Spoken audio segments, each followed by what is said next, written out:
Yes, that does look amazing. It's a bit of a shock to the system at first because we've looked at the kind of icy one for so long, and this one's got bright, vibrant color. This one's actually alive. There's even a little rabbit in it. There's multiple bees. It's wonderful. It is wonderful. Maybe we'll add some more stuff as we go along. Who knows? Well, I was actually kind of thinking that. I think as the weeks go on, it'll be fun to add little extra bits and bobs into it. Ooh, Easter eggs. Yeah, Actual basically. Easter eggs. See if people can notice the additions. Yeah, proper ones.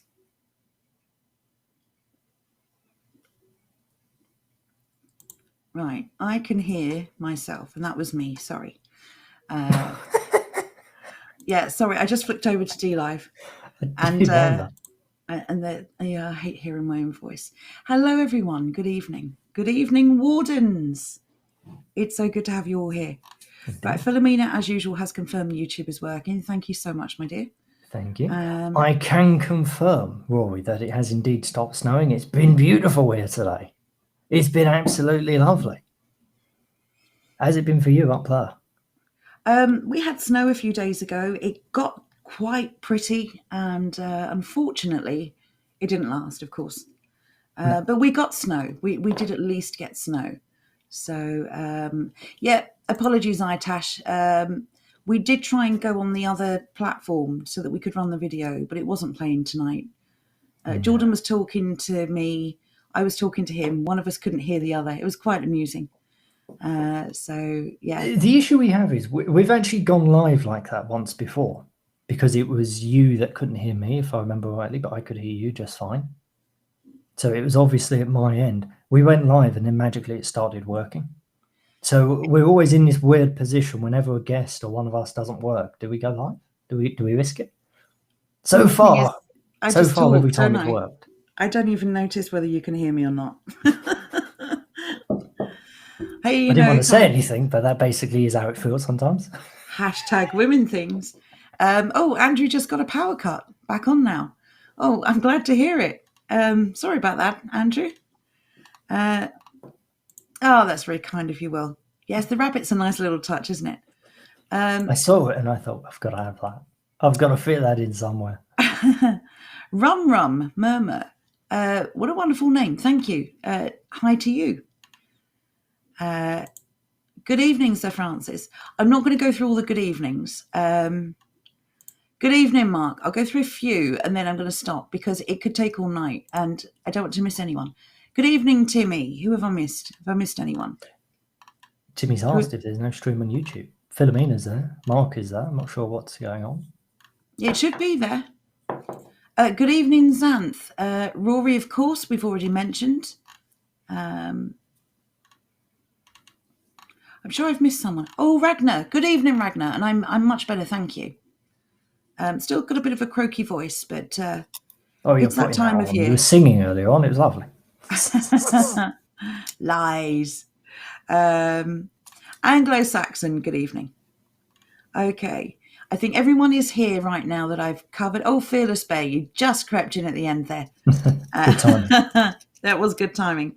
Okay, so tonight, Jordan, do you want to tell everyone what we're doing this evening? Yes, as some may be able to hear, we will be doing some whittling, but that will be coming later on because first we're going to be covering the next industry overview that we've completed and put up. And we're also going to loop back to the previous one as well. So I will get that done in 1 second. I'm just taking a massive bloody dagger-like splinter off this piece of wood. Give me like 2 seconds. Thank you. There we go. It's nice to revisit some of these older ones as well. It's amazing how much your perspective changes in just maybe a few weeks or a few months.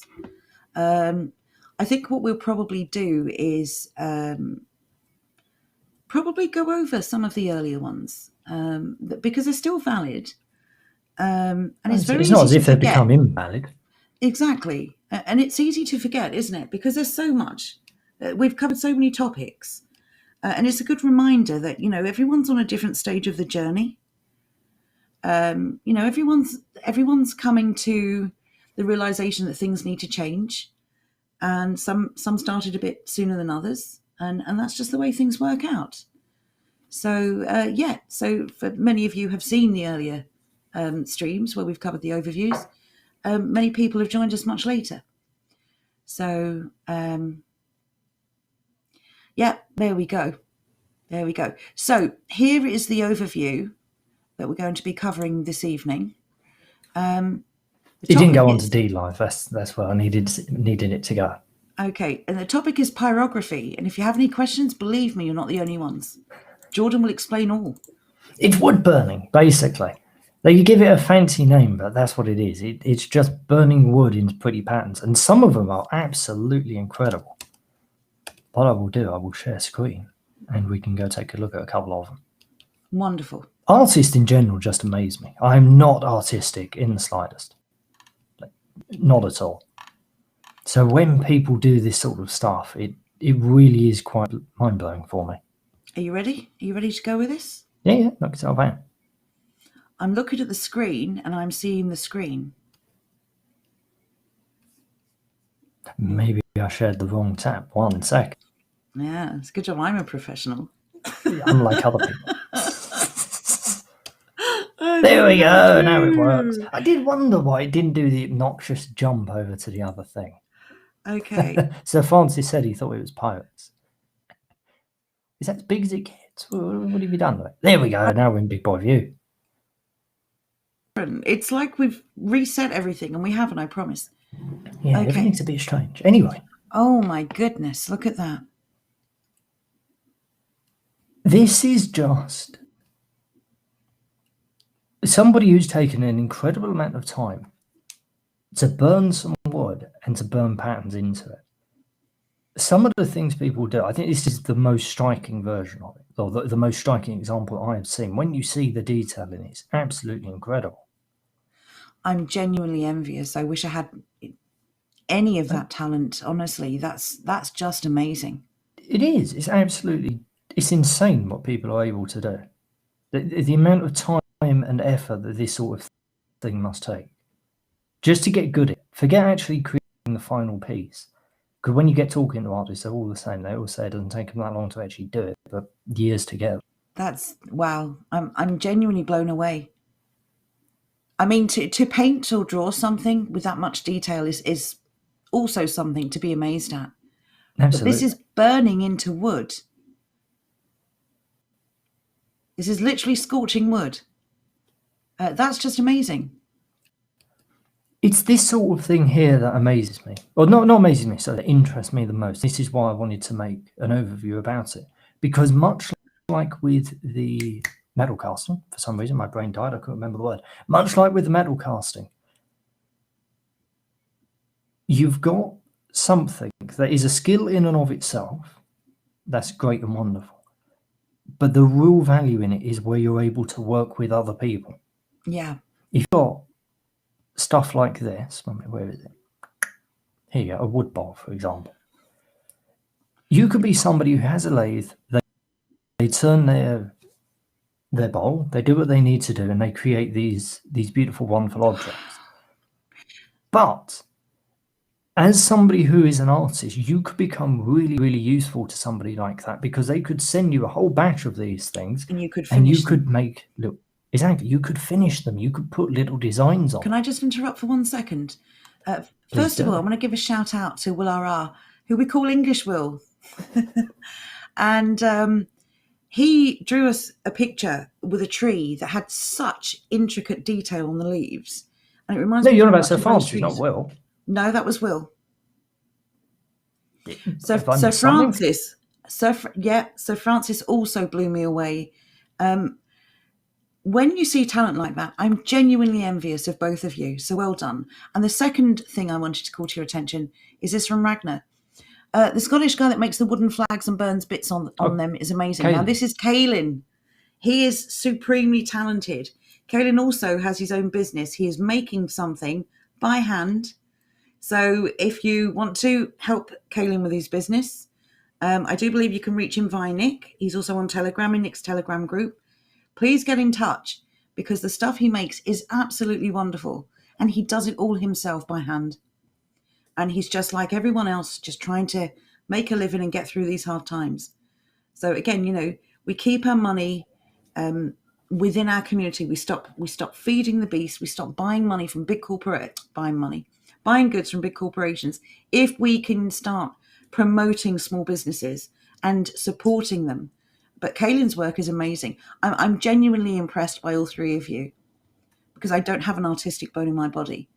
And you should be very proud of the fact that you're able to produce such beautiful work. That's all I wanted to say. Carry on. Yeah, I'm just getting a link for Kaylin. I've just asked Nick. These things, as I was saying before, they're pretty important tangent, to be honest.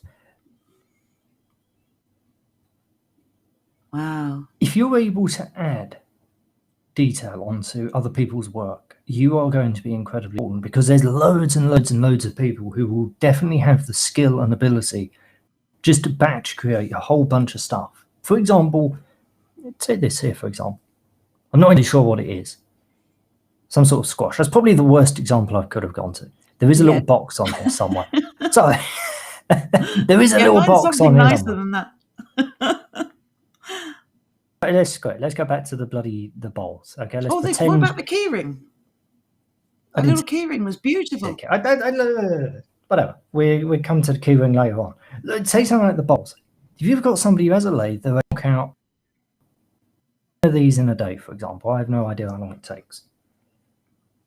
If they're going to send these out to people, such as a pyrographer, somebody who's then going to put the details onto it, they can work together, they can come out with some sort of fee whereby one of them becomes the seller of the object and the other just takes a fee for actually producing the part of it. That's how we start creating these supply chains, our own supply chain, stuff that is our own stuff. This is why, as well, we covered the metal casting, because it is much the same. The metal casting, in and of itself, is a very useful skill, obviously. It really, really, really comes into its own, though, when it comes to like carpenters, when they're doing benches and what have you. I've just put the links to that in the chat. Oh, everywhere but D-Live again. I know. It's bloody stupid. I don't know what's wrong. Sorry, D-Livers. Here it is for you. There you go. This sort of thing is really how we start winning and how we start multiplying our businesses. Because then you go from just being one geezer on their own making, wooden bowls, for example, and suddenly you're working with somebody else. You start coming up with ideas, start coming up with different things to do. Suddenly that humble box that you created, well, now you have somebody you can send it to. And that somebody is going to put the time and effort into that box to make something perfect. Yes. Right, here is the thing that I was waiting for. So thank you for that, Nick. Kaylin's thing is Dramatic Creations on Facebook. Dramatic Scotland Creations. Well, I will go grab a link for that. I've just put the text in chat.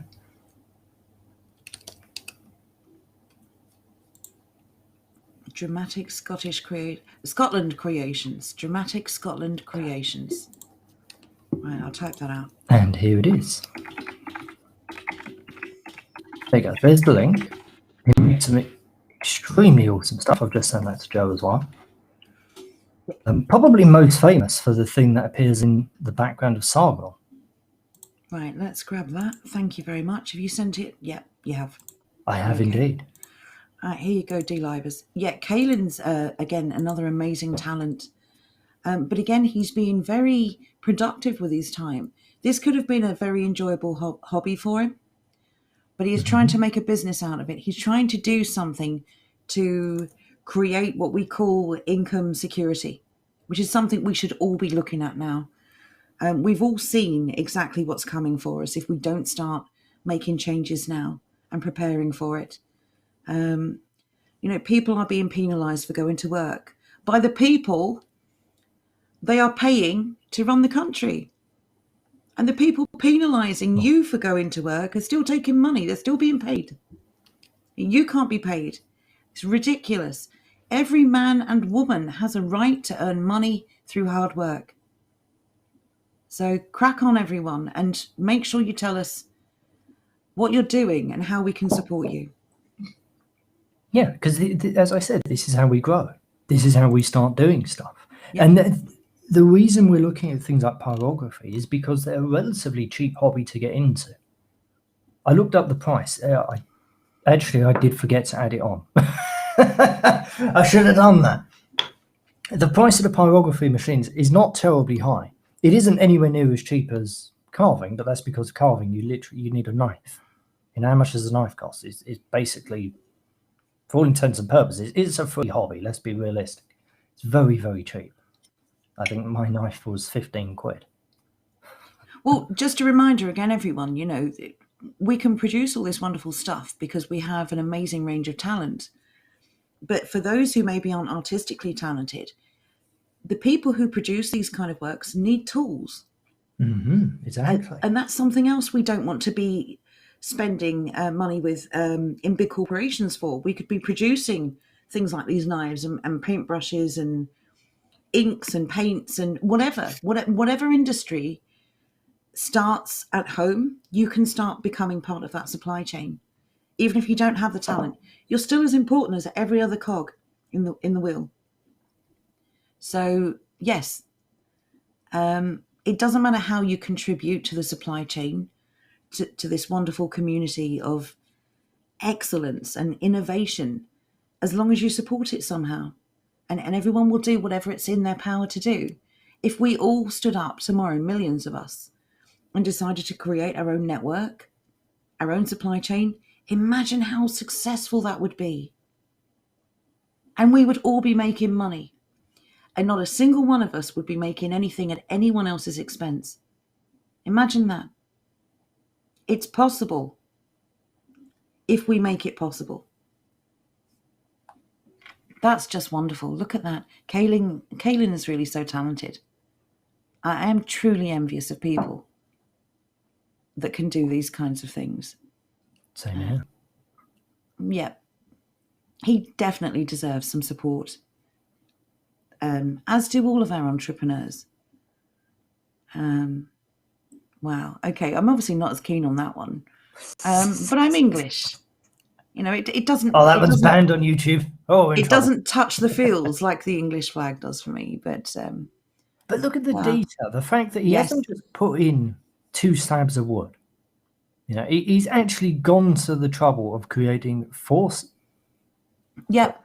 Yeah. So he's gone to the trouble of creating 8 separate bits, and then I'm not even sure what the word would be for this sort of thing, but like nooking them in, basically.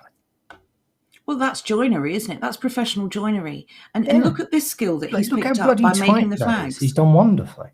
Exactly. He's now an experienced joiner. Again, we keep saying this. Every single skill that you learn can probably transfer to something else in one way or another. This is just amazing. This is one man making these. I'm just really impressed. The thing this really shows as well, you may not start a hobby with business in mind, something like pyrography, for example.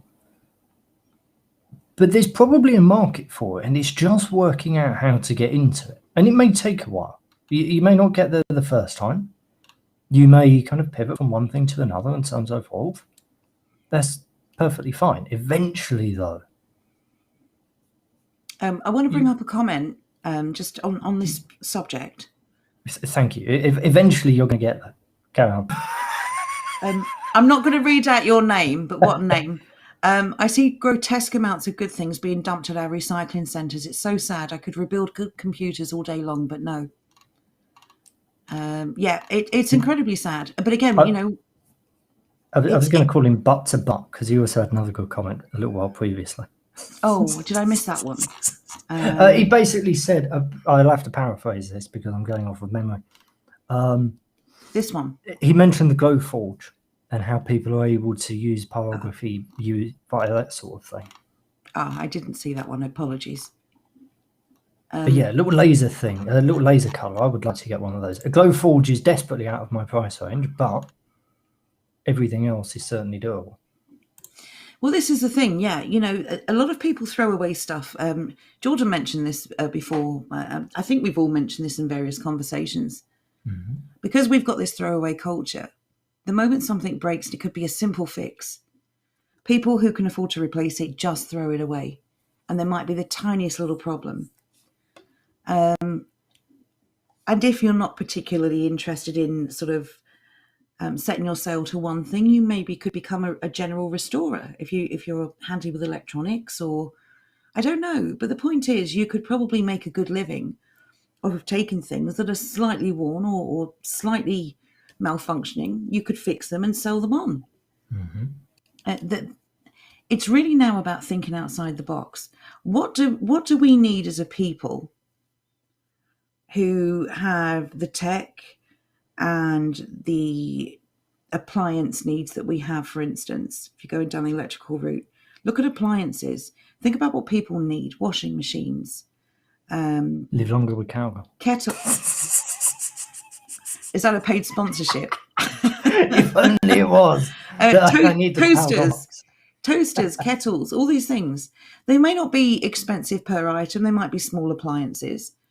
But the reality is, if you were the kind of person who would think about maybe going down to these recycling places. Yeah, so you've made them all laugh now, Muttley. Going down to these recycling places, or just putting an advert in a paper.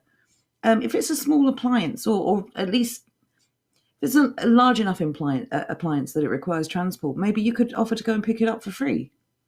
You know, like waste collectors. People pay the council to come and take their old appliances. How many people are throwing out things that just have a fuse that's gone? Or it might be, I don't know, in the washing machine, your brushes need replacing, or it just needs some ball bearings. If you were to think about that kind of thing, if that's what you're interested in, and you've got a van, you could start putting leaflets through people's doors, offering free collection of old appliances. It's cost you a bit of petrol, printing up some leaflets. Some of these appliances might need a quick fix, and you can sell them and make some money. It could be that easy to start something up. Andrew has the most important question of the night. Has Butt to Butt managed to fix any of the tools that he's found, or that he's seen in the skit? You can't call him Butt to Butt. That's so wrong. Look, I've got to. The YouTube censorship is strong. Philomena's upsetting Timmy with this chocolate again. I know. Do you even like chocolate? It's Angie. The only form of chocolate that is acceptable is Nutella. This is a well-known fact. So he's saying he does grab some, but the personnel there do get annoyed if you take anything. Well, but can they physically stop you? I don't know which country you're in. Well, in this country, yes, definitely, because skips aren't for. Well, sorry, dumps rather. They aren't for that sort of thing. Yeah, but scrapyards are, but scrapyards are very few and far between these days. So if you go to a public recycling place where people have just dumped their unwanted stuff, are you saying that no one else can take what they want? Correct. So you've essentially handed it over to the government? Correct. Wow. There is no way this government operates, is there, in which they do not gain from something from you. It's ridiculous. But look at that insane article yesterday on the BBC. I know I said I'll do no news, chat. I apologise for this. I did see this article. You were forced to watch it. We believe you. No. I saw it yesterday, and then you sent me a video from the Ice Age Farmer about it. The way the government is complaining that people have dared to start up their own food businesses during lockdown. Oh, how dare you? Can we bring that up on the stream, actually, because it's very important. The wording they use is so sinister. Oh, it's unbelievable. And sneaky. I did post it.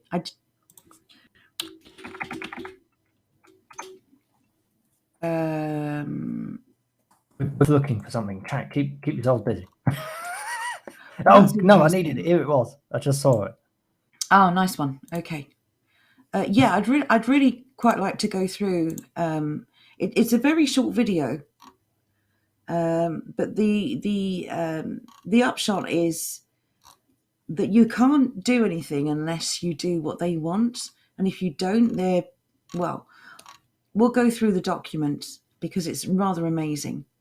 I think that'd be better, actually. We have a look at the article and then get on with whatever we were going to be getting on with. Where is this article, please? Here it is, links, BBC. Thank you very much. Did you find it? I did. 1 second. Just getting. Okay. Just getting. Brilliant. I'm used to multiple screens and a mouse. This whole laptop thing is very strange. Right. As you can see, at-home food selling is concerning, says the Food Standards Agency. And just to clarify, so this is only in the UK, but it's very interesting. I can't see that, so you're going to have to read it, I'm afraid. That's fine. 1 minute. I'm just popping the link in chat. If you can pop that into life, 10 out of 10, because you know it won't go there. Bear in mind, everyone, as well, this applies to food, okay? But it will apply to everything else, you mark my words. It must be said, if you can't read it, it'll probably be better if you share screen, just so chat can read it. Because that would be my potato. Oh, no, it's just that the screen that I'm looking at... Oh, it's just too tiny. Fair enough. I'll zoom in anyway. It's clear, but yeah, I'm it's also a sitting tiny, a long way tiny away. screen. Oh, there we go. That's much better. Thank you. There's been a concerning rise in food businesses operating out of people's homes during lockdown, according to the Food Safety Watchdog. As Christian said in his video, that's basically what lockdowns do. You're not allowed to leave your home. The only way of doing anything, start up a business from your home. It's common bloody sense. Can't go shopping unless you wear a mask. Can't get a shopping delivery slot because there's none available. And yeah, so people have started to innovate. They've started to think outside the box. And they've started to think, well, if I'm going to be at home cooking, batch cooking meals to make sure I've got enough food for the next month, because they've been slaughtering animals by the thousands, destroying eggs, and destroying perfectly healthy animals. I think people are starting to realise that they've got to do something, or they are going to starve. So people are putting their skills to use, and they're making some money, because let's not forget 2/3 of the country have also been made unemployed by these unnecessary lockdowns. But I digress. Back to you, Jordan. I was just finding out some more issues from the supply chain. Or do you want me to read the next few paragraphs? Let me know when you're done. If you don't mind. Yep. Just so I can fill in a bit more detail. Okay. So it goes on to say, many of them, these are the people selling food from home, are selling food through social media, putting further pressure on hygiene inspection system that is under strain because of the crisis. I doubt that very much, but let's carry on. And other experts are also worried. Experts. Well, those experts that care so much about us. Little food businesses are popping up like mushrooms in lockdown, said Julie Barrett from the Chartered Institute of Environmental Health. These people care about your health, of course. But notice the wording. Little food businesses are popping up like mushrooms. So first off, they're belittling you, and then they're calling you a mushroom, which typically when you say something pops up like a mushroom, that's not a good phrase. No, it's like you're mold. Exactly. You're not happy if something pops up like a mushroom. It means so it's they're unwanted. Automatically belittling you. They're saying you're unwanted. Exactly. Basically, you're a problem. Yeah, you are a problem and you need eradicating. The next paragraph is amazing.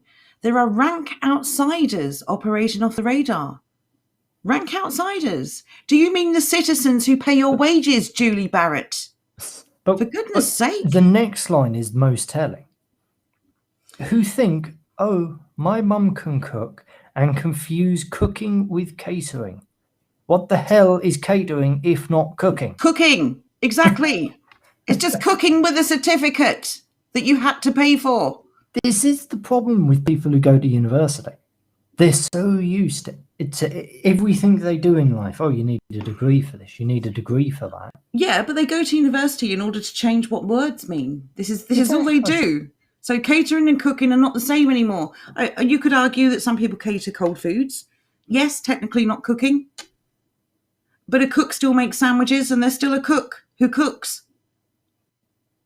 The job of a cook is to cook. What is the job of a caterer? To cook and provide food. For goodness sake. I would actually argue that a caterer is somebody who is being employed to cook for a party. Yes, or some event. Yeah. I wouldn't describe a pop-up restaurant as catering. I wouldn't describe a restaurant as catering. That's not what catering is.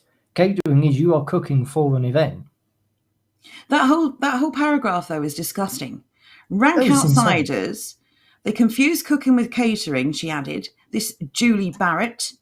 And then she went on to say they sell to locals on apps such as WhatsApp, Instagram, and Nextdoor. And? But say it with an extremely nasally voice.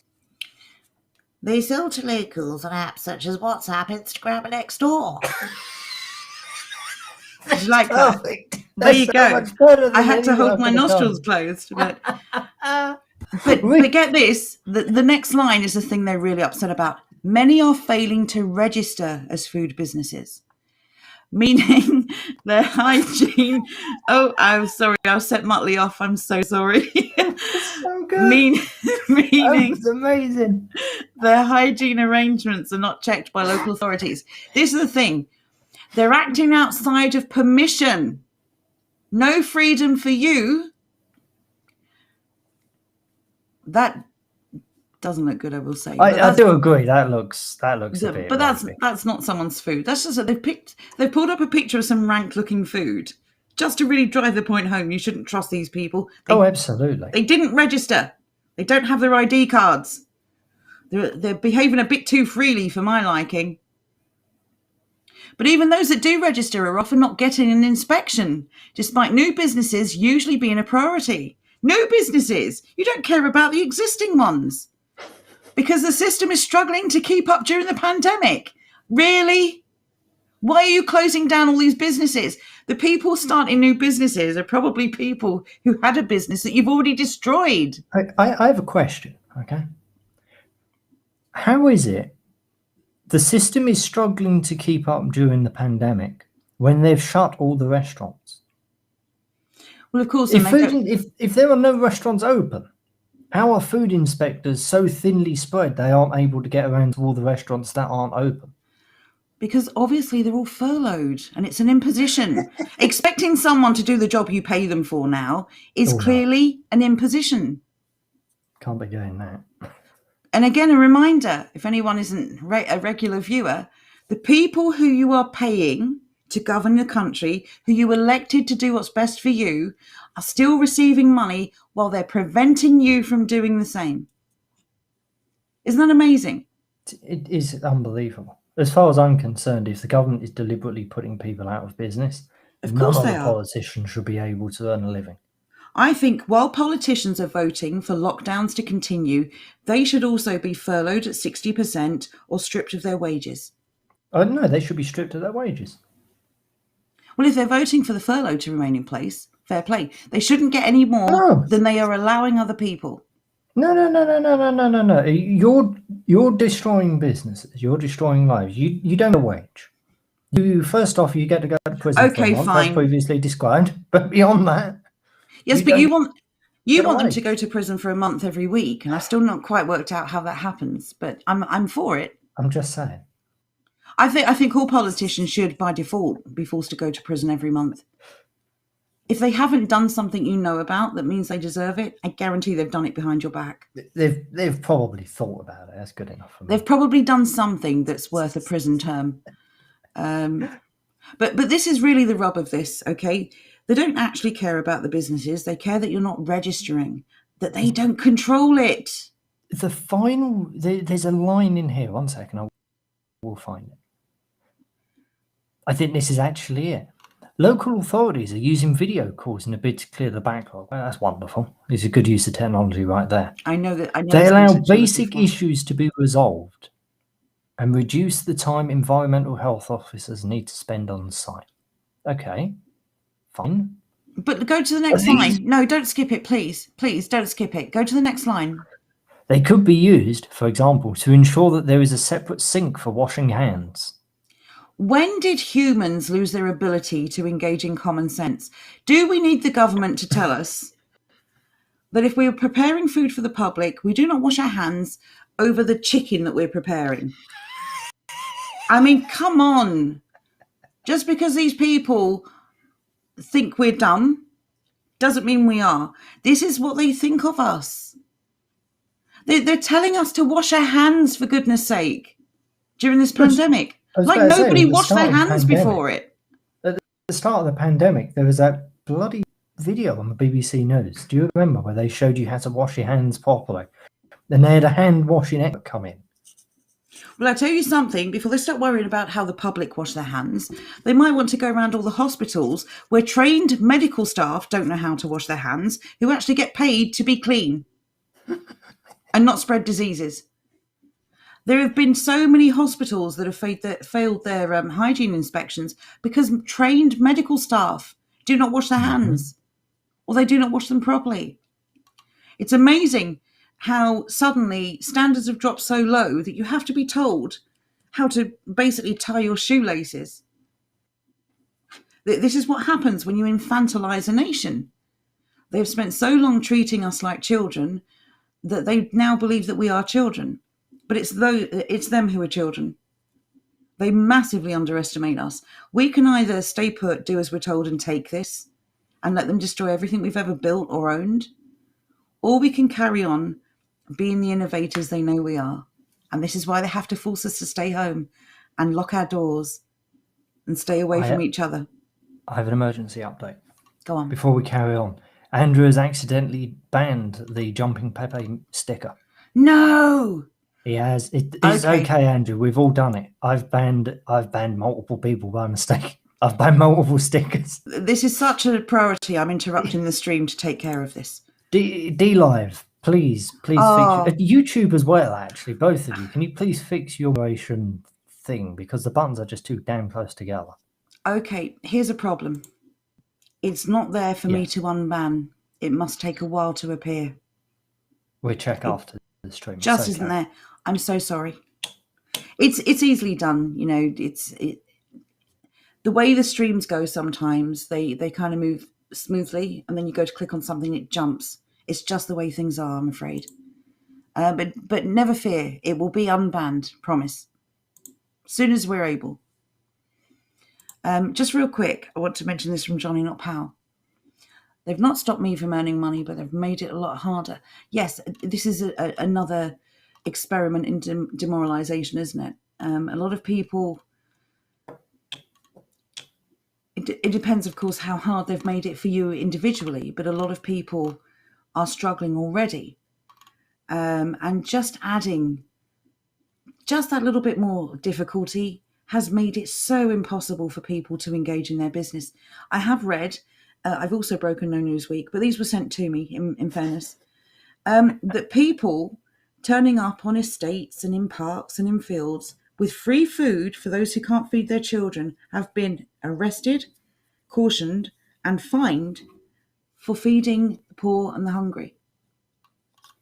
What a disgusting... Don't you be charitable. What a disgusting society we live in, where the Nazi police are literally arresting people for giving out free food. These people aren't even selling it. They're giving it away. That's not allowed. The poor must starve. How dare you interfere with that? It's really quite amazing. How despicable. I'm so thoroughly ashamed of the people in power in our country. I don't even know if they're still human. Following orders is no longer an excuse. It genuinely isn't. If you've lost the ability to be a human being and care that someone is starving, you don't deserve to have any authority over anyone else. And by the way, you keep telling us that authority is with consent. If you carry on, we withdraw it. You do not act with my consent. This is why it's important to do what we're doing, to slowly start pulling away from the system. This system is so dirty. Look at this sort of language that they're using towards us. Indeed, a challenge poised by the new legion of stay-at-home. Legion? Isn't it makes it sound as if it's aggressive. Isn't that a demonic reference? Legion? I would agree, yes. Wow. Well, we know what they think of us. Like it's a shock. The end really is most remarkable. I'm going to skip over this. If everybody wants it, we have posted the link from it. It's too far down. Apologies. It's flying up and down the Here screen, it is. I will say. I'm scrolling. There have been no reported outbreaks of food poisoning connected to the new stay-at-home businesses. So it's a non-issue. That's what that's saying. This is not a problem. We haven't had any issues with it, but made it a problem because it insults us. because people aren't bending the knee to us. That's what this is really about. This is because people using their own initiative are doing something without their consent, and they bloody hate it. Our advice to people when ordering food online is to check that the business has a food hygiene rating and choose only ones with a rating of 3 or above. First things first. Strangle that small business, damn it. If they really cared, if you're recommending people only go with 3 and above, why does number 1 and 2 exist? Of course. That doesn't make any sense. So it's nothing to do with making things safe. It's simply them and people. It's because people are acting without their permission. Sorry. If consumers have any doubt about a food seller or food product, they should report them to the local authority. Once again, getting you to snitch on people. We've seen this before many, many times. It's interesting. Can I just interrupt here? Sorry. They're advising people to choose only those with a rating of 3 or above. And then they go on to say, if you have any doubts, so if somebody doesn't meet that rating of 3 or above, it's implied you should report them. Report the people that are trying to help other people, because God knows they need the help, but they only get the help from the government. We need you to be completely dependent on us. Mm-hmm. And we decide what you do and when you do it. And if you do some of us, we're going to punish you. We're not going to punish you directly. We're going to get your neighbours to punish you, to report you, to snitch on you. They want us all to not trust each other, because people who don't have trust do not speak. People who do not speak do not plan. They do not work together on solutions, and solutions are not to be found. This is a very direct attack on everything we stand for. And while it does take good individuals to bring something to the table, if every individual has good ideas and a business and prosperity and a great attitude, all of those individuals come together and form a community, and that community is strong and it's powerful. They're trying to cut us off at the first stage. Stop us speaking to each other. Stop us trusting one another. Stop us engaging with one another. And to go even a stage further, these are hostile actions they're calling for. They're not advising you to avoid. Think about this. This is not about your safety. Avoid these people. No, report them. Punish them for daring to feed people who need it. This is our government, ladies and gentlemen. The same people who are telling you to trust them when they offer to give you a vaccine that hasn't been thoroughly tested, when they tell you that they need lockdowns to continue. If this were as serious as they say it is, would they be behaving the way they are? Would they be caring about the things they do? If this was as serious as they say it is, they wouldn't be caring one jot about this. Look at all the people that have been caught visiting family, travelling and not wearing masks. Who would behave like that? If the death rates or the infection rates were as they claim, who would behave like that? Do you know anyone who would behave like that if the risk was what they're claiming it to be? And considering that they've admitted already that the R rates were based on incorrect information, that does, of course, mean that all the lockdowns have been based on incorrect information. I am going to jump in just because you're going to get carried away. No, you're still not in streaming mode. I'm stopping. I know exactly what I wanted to say, and I've said it. Good. I'm glad. Johnny Not Power, just to finish off that, the government that are there to protect you, close down your business, exactly. They're there to protect you from being prosperous and successful. Absolutely. Thank God for the government. Sorry, right, I'm finished. Carry on. Sorry, I just needed to say that. It's ridiculous. You were just getting close to the line, and I was like, you didn't stream very much last week. I know, but I remember I crossed it last week, and I wasn't going to cross it again. But this is ridiculous. This is all about control and nothing else. I fully agree. Sorry, carry on. I won't interrupt. Carry on. As I was saying, where sellers do not follow these rules, they may be fined, imprisoned for up to 2 years, or both. Oh my God, I need to butt in again. 2 years of prison time for selling food. Just You've starving cooked a leek. people. You leak without a license. You get 2 years in prison. 2 years in prison for selling food. This is what we should do. We should mark these things. You're not selling. What you've done is you've cooked an illegal leek. Right? That's what you've. How dare you, dear sir? You pleb. You have cooked an illegal turnip. You are not allowed to cook a turnip Do you know without what? the government's permission. That's just How dare you? that's just giving me a visual of someone walking around in a dirty raincoat like Flashes used to. But instead of flashing you, what they've got is on one side a bunch of turnips and carrots, and on the other side a bunch of peas and broccoli. Oh, describe them to me. What do you want? What do you want? It's ridiculous.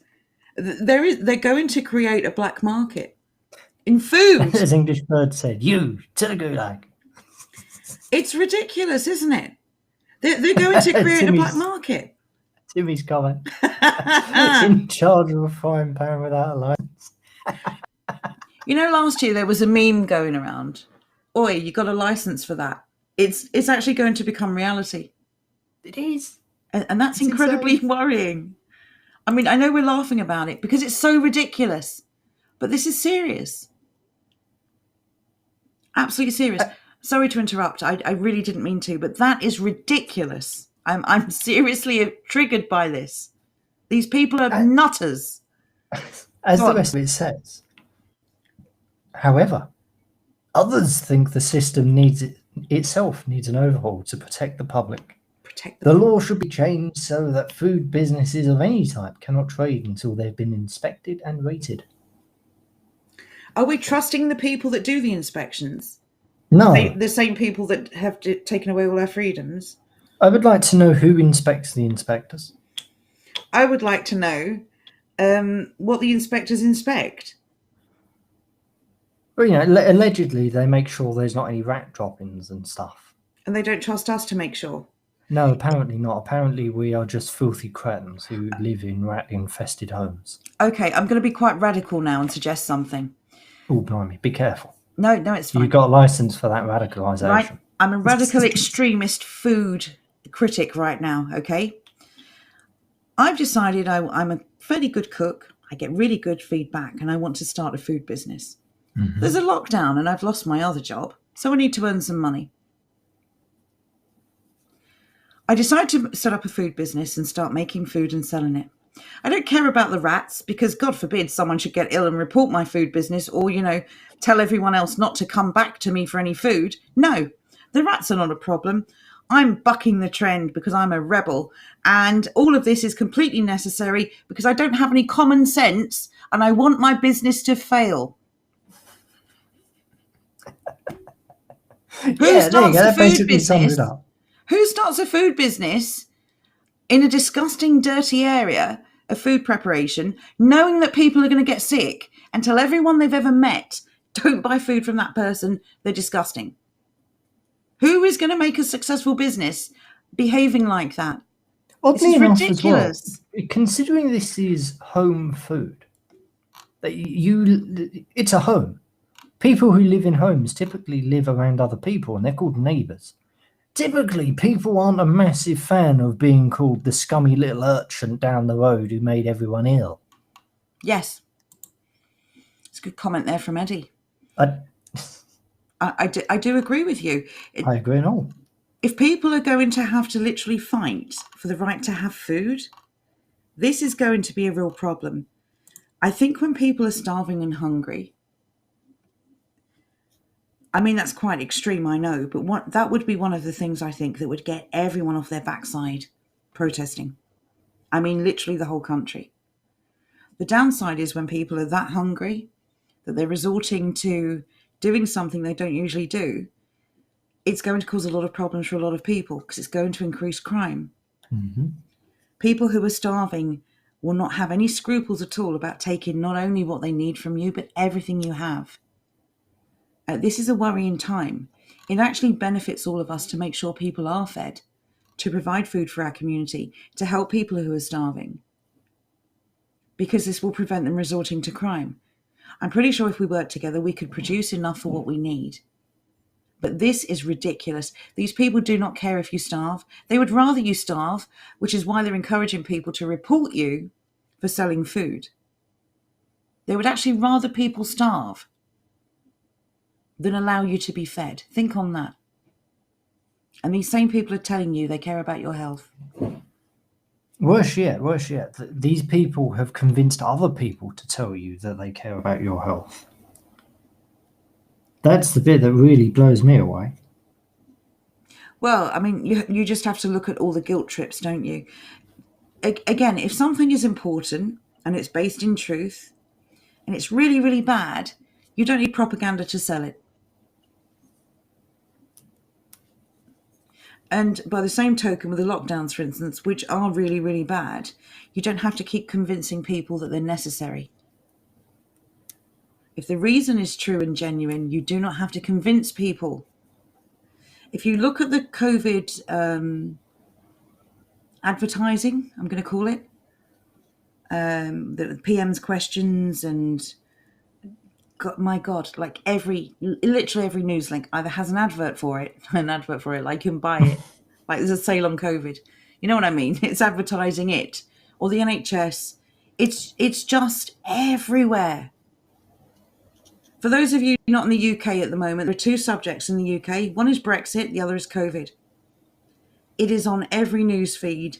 It is on every bit of social media. It has its own specially devoted category, COVID. And the interesting thing is I see a lot of these same people using this same language. It's unfortunate that this has happened because of the pandemic, or that's happened because of the pandemic. Let's get this straight. These things are happening because of the lockdowns. People aren't committing suicide because of the pandemic. They're committing suicide because of the lockdowns. Children aren't suffering with mental health issues because they haven't seen a human face for the last year because of the pandemic. It's because of the lockdowns. Businesses aren't going under because of the pandemic. It's because of the lockdowns. We said right from the start, any government that genuinely put the needs of its people as a priority would have closed its borders, would have locked down the vulnerable temporarily, and let everyone else build up herd immunity and keep working and doing everything else they need to do while they have the time to roll out a safe, tested vaccine for those most at risk. That's common sense. Don't need an expert to tell you that. And I refuse to believe it's incompetence that they've done literally everything wrong. But we are under stay-at-home orders and our borders are still open. There are people being moved into hotels, but you're not allowed to leave your home. The people that you pay to keep you safe, the police, are punching shop owners for opening their shops. They're walking into people's homes with no warrant and no right to do so. That was something this article mentioned, actually. 1 minute, where is it? You're literally paying them to browbeat and oppress you. They're still getting paid. But no money for you. Right, go on then. I'll let you see if you can find it.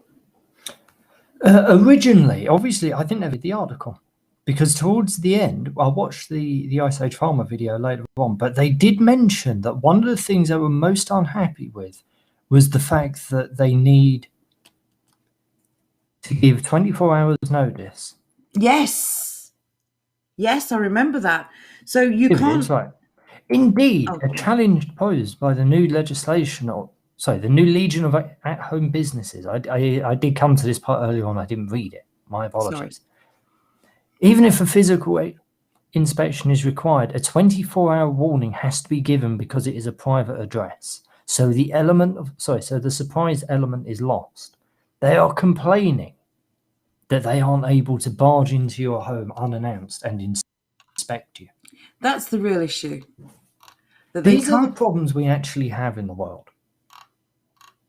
The government is using what is effectively its propaganda arm in order to sit and complain that they're not allowed to break into your home and inspect your premises because you have a business there. And we all know where that leads. It starts as a business, but eventually it'll increase. There'll be other reasons to do it. But you could have something you're not meant to have. You could be doing something you're not meant to be doing. Why do they need to surprise you? I guess because if people saw them coming, they'd run. I mean, let's face it, they're not welcome anywhere at the moment, are they? If the police want to behave like Nazis, people are going to run from them. They have so abused the rule of law at this point. There's no consistent behaviour from the police. Some people get punched in the face for opening a business. Other people get a smack on the wrist for, being part of a rape gang. This is quite ridiculous. It's a ridiculous position that we find ourselves in. And the thing that these two groups have in common, the police and the government, is they keep reminding us that they police or govern us with our consent. I don't give them consent to oppress people, to bully them and to beat them for trying to earn a living and feed their families. Because God forbid these people trying to open their business should have to go and buy food from someone who's operating a business at home. It's ridiculous. They want us on the edge. They want us to be powerless. You can't provide your own income anymore. You can't run a business anymore. You can't provide your own food anymore. And those who are even giving away the food chain is being disrupted, not because of the pandemic and not because of lockdowns, but because the government are intervening wherever they can, and they are destroying animals and their byproducts, destroying them. These animals are so toxic and infectious that they burn them alive. And yet, when they're finished with them, they just dump them into a ditch on the side of the road. So infectious. So infectious that we have to wear masks that don't need to be put into an incinerator when we're finished with them. Something's not adding up there. So infectious that we have to be told to wash our hands. This government that cares so much about our health, they've not advised any person that I know of to get outside, get some fresh air and exercise, and probably take some extra vitamin D and eat a healthy diet. Hey, they did tell you to open the window. Oh, yes. Yes, if you've got an old and vulnerable person in your home, do remember in the height of winter to open a window so they die of pneumonia. Brilliant. That was the hands, face, replace one, wasn't it? Indeed. Which I said might allude to replacing the elderly. Notice that one didn't last very long. No, because they had to change it, didn't they, to replace the air in your home or something.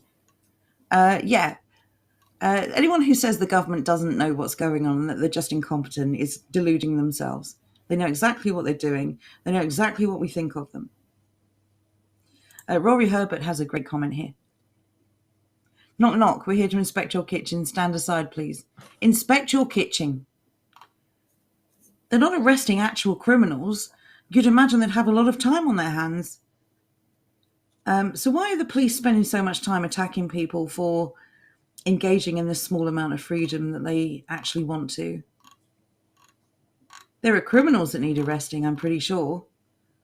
There are quite a few people in this country who are walking free after committing the most heinous crimes. But the police were whinging today that they just don't have enough officers to monitor them all. I suggest you stop harassing people like running their businesses and get on it straight away. It's quite ridiculous that people are following these rules. Can anyone even imagine that this time last year we would need permission to eat, to shop, to exercise, to go to the gym, to go to the pub? The only reason there's been so much pushback on this is because they haven't done their slowly boiling frog this time. This is massive acceleration. And yet, there are still people who've bought it hook, line and sinker. And that really does surprise me. I don't understand why they've bought it, honestly. I think some of them have gotten to the stage where they've bought so much they now have to buy this as well. Otherwise, everything comes tumbling down. Maybe. I don't know. It's very concerning that so many people have bought into this. I understand that the fear of dying a horrible death because some of the initial reports were quite horrendous. People literally suffocating. I understand some people kind of falling for that and promoting sort of following the government guidelines. Look, if the government guidelines were actually saving lives, and if they had your health as a priority, I'd give them a bit more slack than I do. But I'm sure if we ever get the figures, and I'm sure we never will, as much, if not more, harm has been caused by the lockdowns as the initial pandemic. Zank makes a really good point here. If people didn't use social media to advertise, they'd probably never be noticed. This is why we've been promoting the ward system. If you were selling food to your neighbours, your immediate neighbours, and maybe the surrounding area, and it was all word of mouth, no one would ever know. This is why we need communities.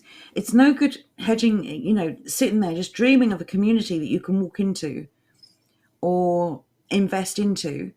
It's got to start at home. I don't know what the future holds, but as we can see, the rules and the laws, they're clamping down bit by bit on everything. The reality is we might not have the internet or social media, at least in a year's time. We might have door-to-door inspections. We just don't know what's coming. I would suggest doing nothing until a real community is built. Sorry, when I say a real one, of course I don't mean a real one. I mean an IRL one, an in real life one. I would suggest waiting for that to come along is probably not best practice. I would suggest that people do not wait for that and start building what they can now while they're waiting. And it's just going to mean you have more protection while you're waiting.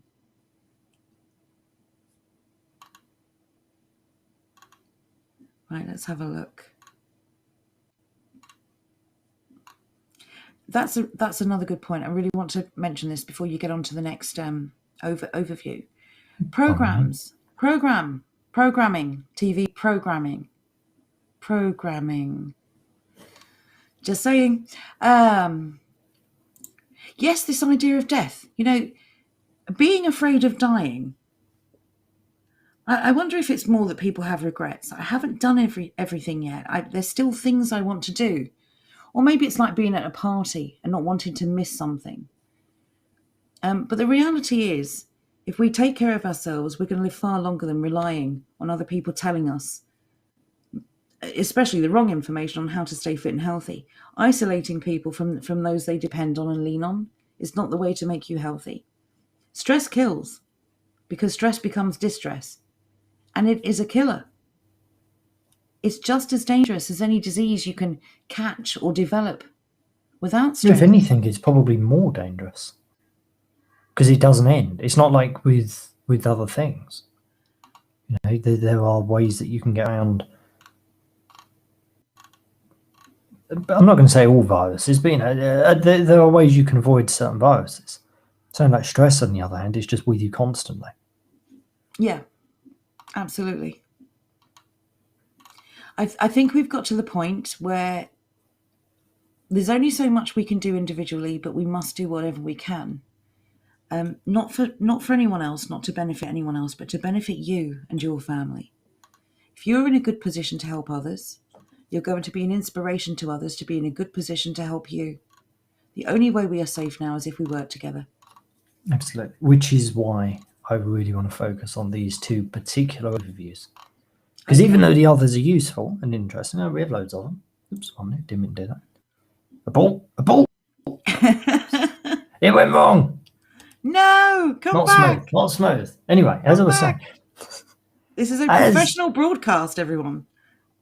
One of the other things here are useful. I suppose wood carving also kind of fits into this category. Actually, no, I will say it definitely does fit into this category. And leather crafting, for that matter, now that I think about it. Okay, so there are a number of them that do fit into this category. The mushrooms and the micrograins, they don't. And the preserves don't, kind of. But everything else does. It is something that you can do to increase the value of another person's product. Or possibly give them the ability to add, or to make a product in the first place. When you look at things, for example, the That, for example, that could be a beautiful box. Wouldn't that be awesome? Rather than a mangy, horrible box out of somewhere like IKEA, if you could store your newspapers or whatever the hell you put into a box like that. That's breathtaking. It is. People would pay for that. People would love that. And more Of course importantly, they that would. is the sort of way that you preserve your own culture. You start putting things in there that's important. Well, imagine if the Michelangelos had the technology that we have today, what they could have created. Not just murals and paintings. Their artwork would be everywhere. You'd see it everywhere. This is something that I would like to see. Things like this little thing here, corner brace or whatever it's called, I'm not entirely sure.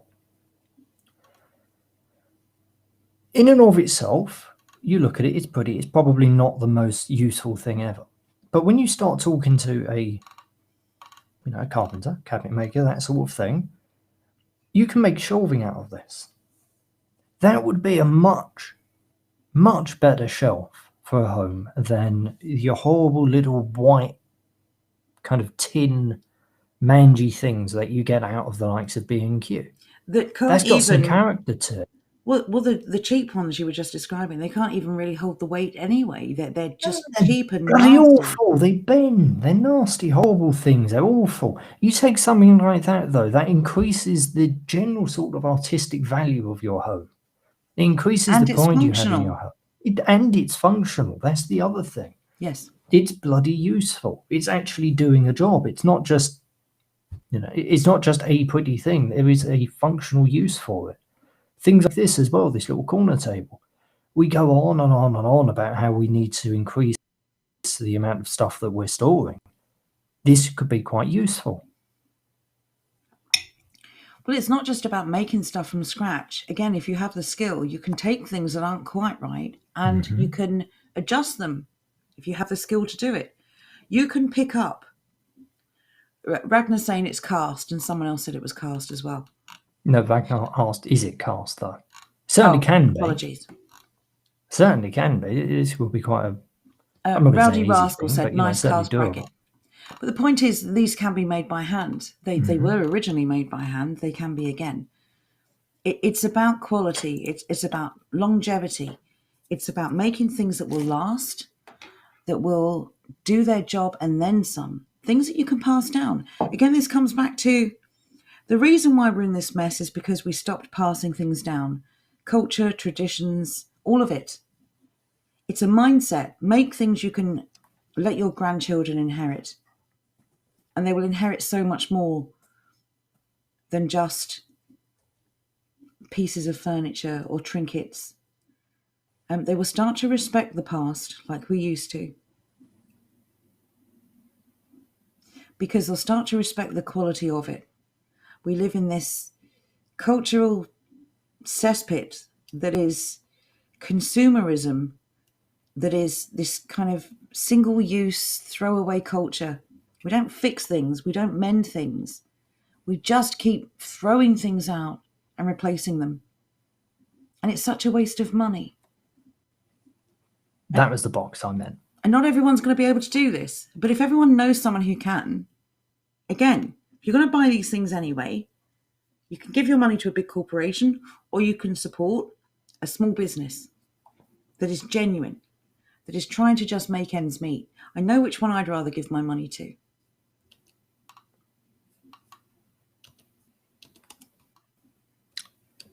Yeah, exactly, Johnny Dip. There you go. No, we don't want to spend 4 hours putting together an IKEA shelf that can hold the weight of almost 2 books. Your sarcasm notwithstanding, you're dead right. You are dead right. It's rubbish and it's characterless. It all just looks exactly the same as everything else. Where's the grace and the beauty? There is none. It's just awful. I've just popped the gabbling into chat. If you can pop that into D-Live for me, please. Can. We used to make beautiful furniture and beautiful goods that people actually enjoy, that people were proud to show off. Absolutely. When you buy this cheap rubbish, you're not proud of it. You don't show it off. You're kind of like, yeah, don't look there. Yeah, it exists and that's it. It's functional, nothing more. And sometimes I've seen loads of reviews for furniture online where someone says, oh, well, I bought this and it arrived and there were screws missing and the corner was chipped. but I'll make do because it was so cheap. That's the attitude. You shouldn't be making do. You should have a bit more pride in your home. Absolutely. But it's a mindset. You know, I'm not calling out that one person. It's a general mindset. That'll do culture. In fact, I'm coining it right now. Hashtag that'll do. That needs to stop. Donning armour. Jordan's carving skills have improved very much. If only. If Jordan was carving like that, honestly, he wouldn't have time to do these streams. He'd just be selling things all day long. Look, if I was carving like that, I'd be doing bloody backflips. I wouldn't have time to be carving like that. I'd just be doing the backflips. He'd have commissions. He'd have commissions all day long. He wouldn't even speak to us little people anymore. That's just amazing artwork. I'm genuinely envious. It's actually beautiful. It takes my breath away looking at it. Same here.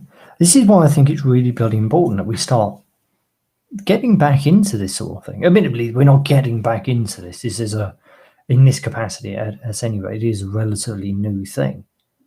But I definitely think we should get back to it. This is how we start pushing back. Yes. They're going to start closing things like our home restaurants and what have you. They don't really have any ability to stop us creating things like this.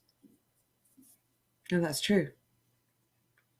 They'll find a way eventually, without a doubt, if we let them. But in the meantime, they don't really have any ability to do it. I agree with Butt to Butt. We're attempting to escape a new dark age. I'm sorry, you can't just change his name.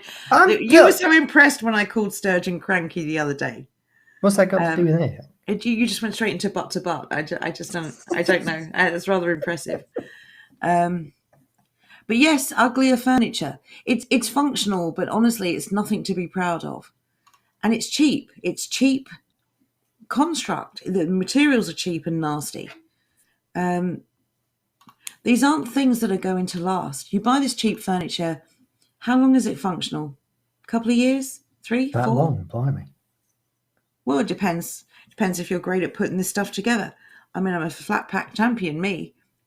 But I would rather, if I had the money and I knew that the quality was there and I could keep the money in this community, I'd rather pay double for something that's already built with love and care and attention by hand.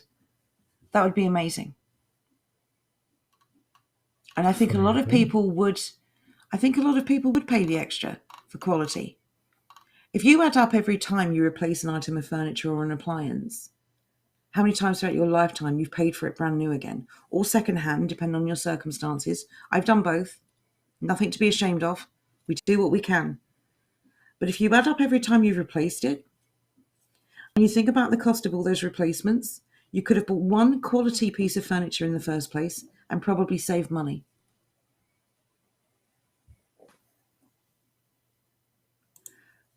Ragnar has a question for you. Jordan, do you remember Time Team setting up and trying the old ways of manufacturing things? Yeah, absolutely. It was the best part. That was actually a really good show. It's chat well known. I'm not really a reader of things. I don't do reading. It's not something that particularly interests me. I do think one of the best purchases I ever made, it was when I was a kid. I didn't even make it. That's how good of a purchase it was. As discussed before, I was taught at home. One of the things I was very interested in for a long while, still very much am, is prehistoric man. And my dad, when I was about 11 or so, because I was really into Time Team at the time, still am, still would be if it was still being made. He bought a book by Francis Pryor called Britain BC, and it was a wonderful book. Really, really, really interesting. Anybody who's into that sort of thing should definitely buy it if they don't already have it. There you go. Good recommendation there. English Bird says, my washing machine's dead. I'm refusing to buy another giant white box that just spin my clothes in water. Do you know what's wrong with it, English Bird? We've got a lot of people with great talent and knowledge in these chats, and sometimes they might actually, from your description, be able to give you a little heads up as to what the problem may be. I was also going to say, if you're interested at all, Bodica would tell you get a mangle. Yes. I really like the idea of having a wash day. I don't know why. I suppose if we weren't so busy with modern problems, then a wash day would be lovely. It's something to Meanwhile, aspire 100 years to. ago, women were thinking, this bloody wash day, can't stand it. I know, but they were dreaming of something different because of the pressures, the economic pressures their families were under. There's so much wrong has been done to us. We've got to decide on the things that we think are important. And I that's mean, the of other course, thing. I'd rather homeschool than have a wash day, priorities. I'd rather spend quality time with my children than have a wash day. But I like the idea of getting rid of things we don't need. It's another reason as well that probably leads to our obesity epidemic, because although it's obviously massively to do with the food we eat and the contents of that food, it's also to do with this lifestyle that we lead now. Too many mod cons have actually been detrimental. Before you move on the subject a little bit, that is another thing about things like pyrography and these industry overviews. We're trying to keep these so they're all things that you can do at home. And hopefully relatively cheaply. Admittedly, depending on the subject, saying like metal casting, that is going to be expensive because of its nature. It is an expensive to do. The other things, though, can be quite cheap. Yeah. Because they are relatively small, relatively safe things to do, you'll be able to do them from home. Joe, a couple of months ago, said something. We haven't spoken about it enough on stream. You work to pay for a house that you then basically don't get to spend any time in. That's bloody stupid. That's desperately stupid, and we need to start really calling it out for the stupidity that it is. We need to start looking at ways to make money from home, ways that aren't simply get on a computer, fill out a spreadsheet and press send. Because that isn't fulfilling. There's no point in that. Moving a number from column A to column B is bloody dumb and is soul destroying. Things like this, on the other hand, sorry for hitting the microphone. Things like this, on the other hand, they're so practical and they're good for you because you're moving around at least a little bit. You're improving your dexterity and your strength and all the rest of that stuff. And it keeps you at home. Sorry, carry on. So I'm trying to help English Bird. Carry on. Oh, no worries. And they keep you at home. They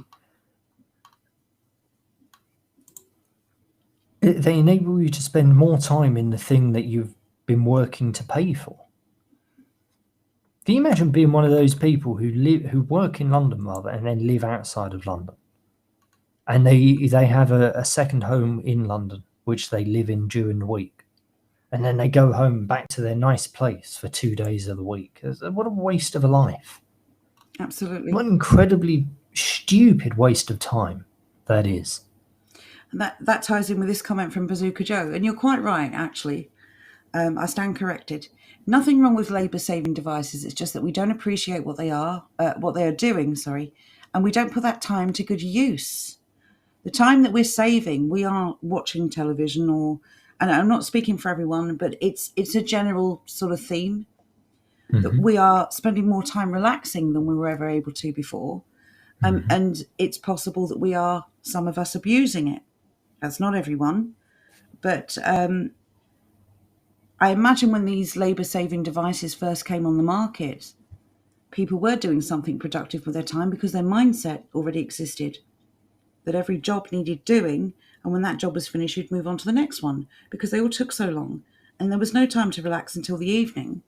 After the kids are bathed and put to bed, and your husband comes home from work and you've cooked dinner, you may get to sit down and relax in the evening. It was a mindset. Right, that's done, let's move on to the next thing. I think over time, it just became easier and easier to get out of that mindset. I think a lot of this behaviour is learned. And if we learned how to do it wrong, we can learn how to do it right again. Sorry. I fully agree. I like that term, actually. It's learned behaviour where we are currently. And if we can learn to do it, we can learn to get out of it. That's really all we need to do. Is little things, for example, like the wood carving. Rather than sitting there and watching TV, if you're in a position to, you can either talk amongst family while you're doing stuff, or you can jump into the walled social and do your whatever hobby you're doing, while being in the company of other people. It's a lovely way to spend some time. Yeah. Look at this from Johnny Not Power. I got the wood burner done. Next day, the boiler stopped working. It worked out better than imagined. That timing, though. That timing is wonderful. Yes, please do, English Bird. If any of you wonderful gents in the chat can help out at all, much appreciated. Thank you. Yeah, please do. Because that's what we're about. We're about fixing things as well. Well, yes, again, it comes down to that throwaway culture, doesn't it? If we can keep something running. I mean, at 10 years old, your washing machine is probably due for an overhaul. But if it's something tiny that's gone, I will say if it's 10 years old, we talk often about things used to be made to last. It's very recent that things used to be made to last a very short time. Mm-hmm. And if you luck out with the make or the model of a machine, you'll often find, I mean, my last washing machine lasted 15 years. 15. And then the one I bought after that lasted 2. So there was definitely kind of a cut-off point where good appliances were made, and then it changed. If you've got one of those good appliances, I reckon you've got another 5 years in there. So it's definitely worth trying to fix before you give up on it. There you go. Zant says it might be the heating element. If you can try and isolate the problem, it's going to save you money without having to pay for a call out and have someone diagnose the problem first. At least that way you only have to pay for the fix. Mm-hmm. So thank you, gents. It's always incredibly appreciated when you help out us ladies. You know, we have different brains. Men and women are different. And this is proof. Varg goes on to say, comfort makes us weak. I do agree with that. But that's the mindset, right? It's a change in mindset. Like a lion in the zoo compared to the wild. Absolutely. When you tame animals, they become dependent, don't they? Because you're giving them everything, they no longer have to work for it or fight for it. There's a great quote in Civ. I don't remember what technology it is you discover, but at some stage you discover a technology and it pops up with the Sean Bean speech. And the quote is something along the lines of, it was inventions like air conditioning that meant the Romans shut the windows and didn't hear the barbarians coming. Oh, Something along those lines. and that's hyperbole, but it's a good analogy. Hyperbole. It is hyperbole, but it is a good analogy. There are certain things that we've done that have enabled our life to become so comfortably we've blocked ourselves off from the outside world. Yeah, we've stopped recognising threats. A great example of that are our phones and things like DoorDash and whatever other apps there are. I don't even know them. DoorDash? I think DoorDash may actually be an American thing, but there's something, I don't know how it works, but basically you go on your phone, you order some food, and then some geezer rocks up in McDonald's, buys the food for you and takes it home for you. Oh, I see. So you're paying someone else to purchase the food and deliver it. Isn't it? Stuff like that is something that has made our life very, very comfortable. Probably not a good thing, realistically, because then you're just sitting at home, somebody's going to buy food for you and bring it to you. That's not great. And it's not like it's certain things that they buy. They will go and get you whatever you want. Well, external comfort creates dependency, right? Mm-hmm. Like external happiness creates dependency. If you're an unhappy person and you can only be happy because someone else makes you happy and you cannot find it within yourself, when that person goes away, you are dependent on them and you can't cope without them. If you can find it within yourself, whether it's your happiness or your comfort, you control it. You can say when you've had enough. You're not dependent. We have got to this point. You've got apps like, oh, for goodness sake, what are they called? Just Eat. That was one of them. Thank you. Uber Eats. I mean, who trusts the brand name Uber after everything that went on? But people are using it because it's convenient. It's very interesting and very striking how a lot of people forget their own principles when it comes to convenience. That's another thing I'd like to do away with. And it's not because they don't have principles. It's because they are desperate for these things. You know, maybe it's the day before your shopping comes, you've got no food in. You can't go out. You can't get shopping. You have no car. It doesn't matter what the circumstance is. This convenience is designed to get you addicted to it. And people are addicted. Oh wow, this is high praise indeed, Jordan. Thank you very much. Thank you for. I did see the little notification pop up. Oh, you left the link. I thought you meant you actually stopped watching it for Jordan. I misunderstood. Either way, thank you. That's very good of you. There you go. Big thank you from English Bird to all of you lads that have helped out tonight. Much appreciated. I'm just catching up with the chat. That's a good point from Rowdy Rascal. All the old handymen are dying out. There used to always be someone new. Yeah, again, because this has been discouraged. Because you buy an appliance, you get insurance. And so all of these skills are being lost. Because I think you only keep your skills if you constantly use them. And this comes down again to the way that we are being taught to not trust each other, to not engage with each other, to not talk to each other, to not have conversations, get to know one another. When we first brought up the ward system, a lot of people said they didn't speak to their neighbours. That's so sad. I know some people have neighbours they don't want to speak to, and that's a whole nother stream. Those neighbours might be antisocial, they might be playing loud music at 3 a.m. But how incredibly sad that we've got to the state where you have to really sit there and think, do I have a neighbour I can talk to? That's incredibly sad. There you go. Johnny Dip. Hi, Johnny. I saw your comment earlier. We've missed you too. Johnny says, I'm very guilty of falling into that pit deep a few years ago. I did honestly shameful things with money that I would never do now. I'm relearning now, a different way of life living. It's a really good point. I've said this a few times. When the first lockdown occurred, I don't know if everyone remembers this, I'm sure you do. There were the obvious scare stories about people panic buying food.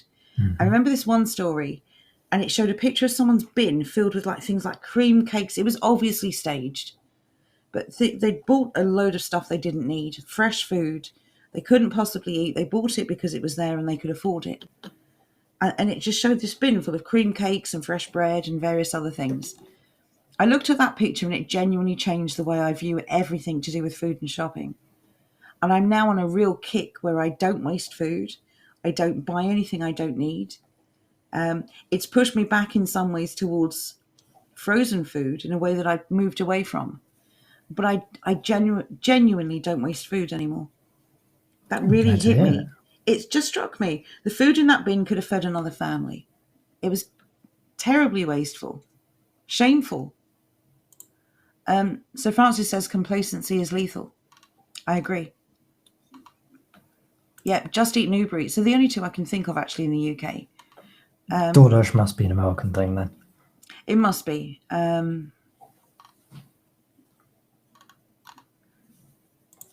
Deconstruct, if you're talking about the rooms on the Discord, if you go into the, what's it called?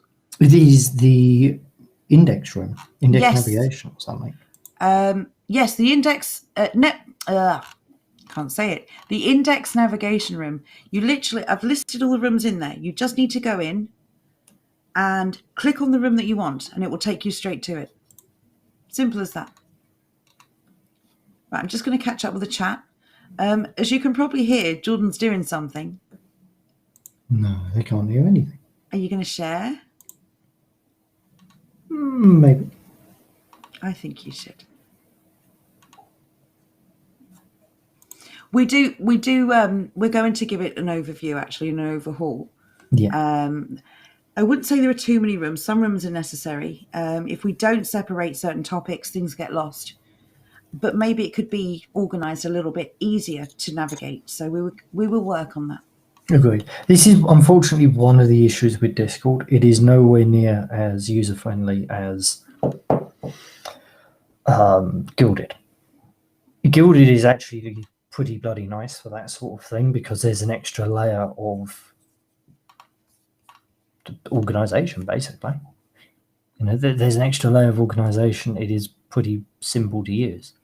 Meanwhile, unfortunately, Discord doesn't have that. And you can't even set up rooms as sub-rooms from like an overall category. It's very basic and it's not very user-friendly. Yeah, it's a shame, but such is life. And we have looked around for something that offers the same kind of benefits as Discord. We haven't found anything yet. If anyone has, please feel free to suggest it and we'll have a look. Well, the only thing we have is Gilded, and we're going to keep Gilded as a backup for the time being. There are more people, of course, already using Discord, and Gilded's quite a new thing. So yes, we will keep it as a backup. But I meant alternative to Gilded. If there's something that does the job that Discord does, it might be worth looking into. We're always open to suggestions. If you have anything that you want to suggest, please do let us know. So Johnny says, well, actually, I want to quickly mention this from Ragnar, who says, when we were teenagers, Mum had a wet vax. 40 odd years later, when we cleared her flat out, it still worked. That is amazing. That's genuinely amazing. This was when people used to care about the quality of the things they made. This is where we need to be again. And Johnny Dipp was saying, they're talking about sugar being an issue from Rowdy Rascal. It's literally killing me. Honestly, can't find a way to just kick it. I don't know if you have an addictive personality or whether that's even a thing. I used to have a lot of sugar. I started by cutting it down a bit each time. For me, it was sugar and tea. And I literally went through a period where every time I made a cup of tea, I put a little bit less sugar in. By the end of the first day, I was down to probably half the sugar that I had. I carried it on the next day. By the end of the next day, I'd quit sugar permanently. I don't know if that helps. Sometimes a little reduction each time is the way to do it. You adjust to it. Hey, like the slowly boiling frog that keeps being imposed on us. Look how easily we accept things if we're not pushed into them as a shock. But it does work. When I first started taking sugar out of my tea, it was basically forced upon me because I didn't have any sugar. And I was pretty damn lazy. So for me, it was cold turkey, but it wasn't bad. Didn't take long. Yeah. Yeah, it really works. Promise. Really works. No, I can definitely see that. Definitely. Somebody, Tasha said it took her 6 months to get rid of sugar in coffee. I can definitely see that because coffee is so much more bitter than tea. I'm not sure I could ever take sugar out of that, to be honest.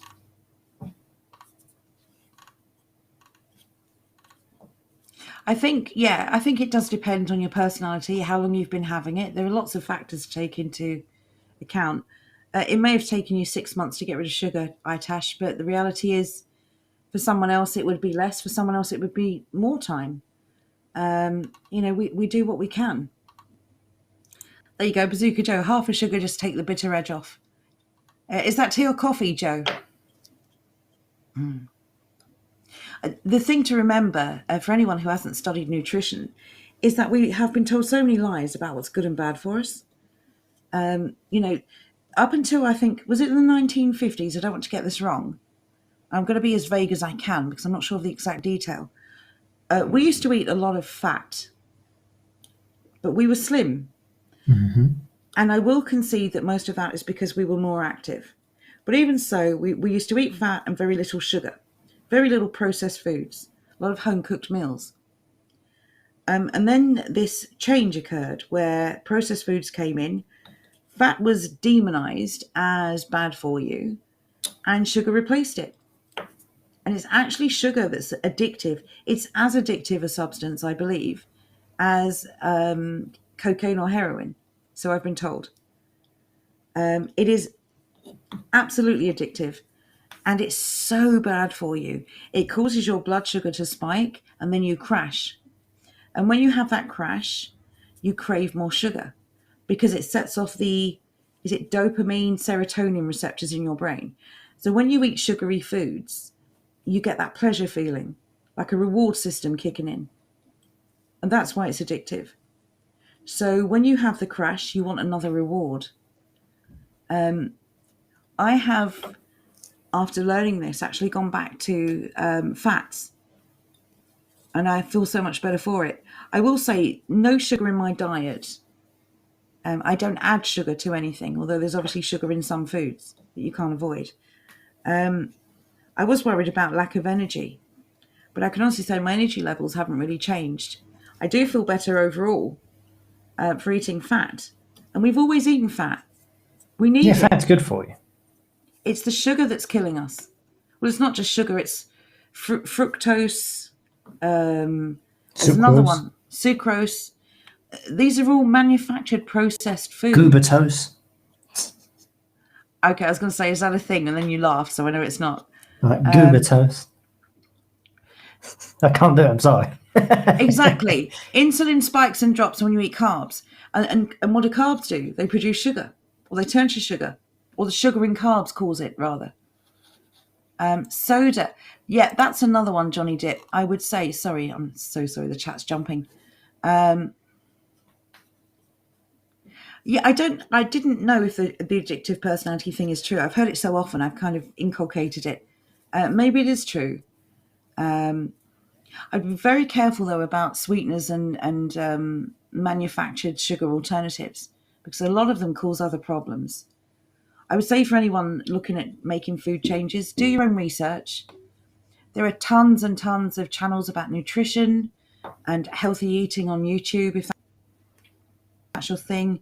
There are plenty of books and PDFs. Just search online, do some research. It may be that it's your DNA or your blood type or your body shape or various other factors that affect your particular diet.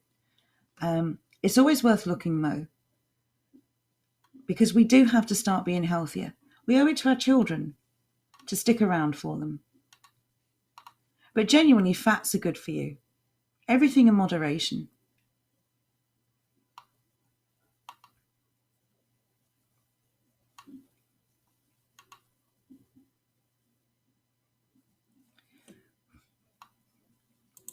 Out of interest, I've never asked you this. Why do you know so much about food and nutrition? I've always been interested in it, and I've actually been looking at it recently because I wanted to set up a nutrition room so that I could share some information with people. It's been so long since I've looked at it. I wasn't quite confident about my facts, so I thought I'd kind of refresh myself. I've also dieted at various times on and off. I told you about my awful black coffee and cheese on toast diet, didn't I? Yes, you did. That sounded horrific. Yeah, I don't think I've ever really had a healthy relationship with food. I have a terrible relationship with it now. Insofar as I have no routine with it. As you know, I kind of eat when I'm hungry, if I remember to eat at all, which is really unhealthy. But I do think that nutrition is important. When we were talking about the kind of things we're going to need if we want to sort of disengage from the system, there's obvious concerns for people with chronic illnesses or illnesses who are concerned about, well, what happens if we stop using things like the NHS, or if we can't afford a private doctor? And then I started to look at sort of, I keep saying homeopathic, I know that's not the right word, sort of herbal remedies, natural remedies, if you will, things that we used to use in the past, before everything was bottled and capsuled and, take this 4 times a day. And then I thought, okay, well, that's fine for fixing problems we've developed, but what if we could prevent them in the first place? And that really got me looking back into nutrition. There are lots of experts, so-called experts out there, giving you loads of misinformation, like your fruit, your 5-a-day fruit. Fruit is really high in sugar. Mm-hmm. It's tasty, and it's somewhat healthy because they're naturally occurring sugars. But the amount of fruit people are being advised to eat is actually really unhealthy. Vegetables are fine as long as you're not eating sort of toxins or pesticides. But fruit is actually really unhealthy for you if you abuse it. So yeah, I wanted to look at nutrition, and I wanted to start sharing the information I've had for a long time, but I've forgotten the detail of it. So yeah. The nitty-gritties. The nitty-gritty is important. I will say, though, something else I've learned is that apparently your DNA or your body shape or your body type can have an effect on the kind of diet that works for you. And I'm using diet in the vernacular. We all have a diet. When people say I'm on a diet, that's nonsense. What you eat is your diet, right? And we all have one. People who box or fight probably eat a very high protein diet. It's still a diet. There's no such thing as dieting. It's nonsense. It just means I'm eating. It's just good marketing. It's marketing, absolutely. But we all have a diet. What is your diet? Well, I happen to eat lots of protein and eggs and fish and cheese. What's your diet? Well, I happen to eat lots of burgers and fries. They're both diets. We've really got to look at our relationship with food. What is food doing for us? I mean, people who comfort eat, if you're a kind of person who gets stressed and just eat and eat and eat, if you didn't have any cakes or sweets in your home, you'd probably snack on healthier food. You've got to change your relationship with food so that the food that's good for you is the food that triggers your pleasure center in your brain. And that's a long and hard job. That's what I'm looking at regarding nutrition. I How we can think trick our brains into thinking that healthy food is this junk food and rubbish and still get that same feeling from it and become addicted to it. I think that would be incredibly useful at the moment, especially, well, specifically because of lockdown, because of the amount of people who are now sitting at home and either stress eating or just boredom eating. Bored, yes. Well, that's another thing. And it cannot be underestimated. When you've gone from being busy and active to being bored, you are going to start, I think out of sheer boredom, a lot of people do eat. So yes, we need to change our relationship with food. And that means we need to give ourselves that pleasure feeling from eating the right foods. And I really think it's important that those of us who are able to start cooking really tasty meals at home. Really tasty meals. If you can convince that pleasure center in your brain to appreciate a tasty home cooked meal the way you do a McDonald's, then you've won. You've already won the battle. There are lots of foods that you are told are unhealthy. Things like, let's have a look. Salami.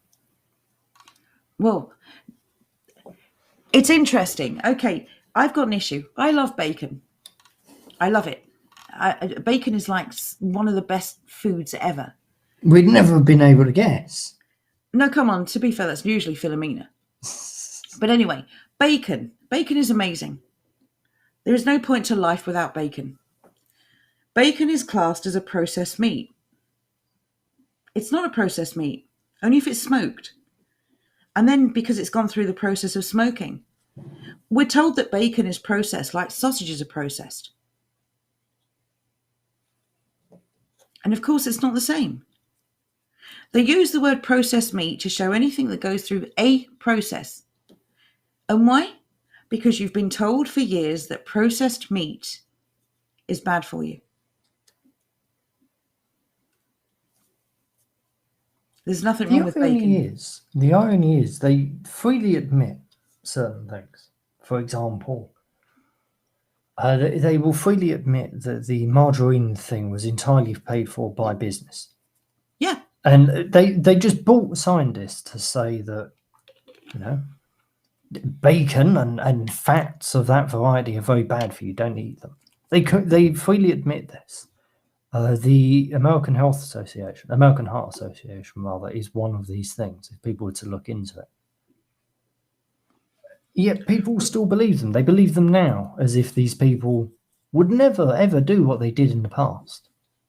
Well, this is something to remember, yes. These so-called experts that give you health advice on food, they're lobbyists for companies. Mm-hmm. Is in their interest. That used to have lobbyists in America. I remember this very clearly, reading about this maybe 10 years ago. Used to have lobbyists for tobacco companies in America, extolling all the health benefits of tobacco. Probably not 10 years ago. I read about it 10 years ago. It probably happened about 30, 40 years ago. These were lobbyists. These people had a vested interest in you becoming addicted to their product.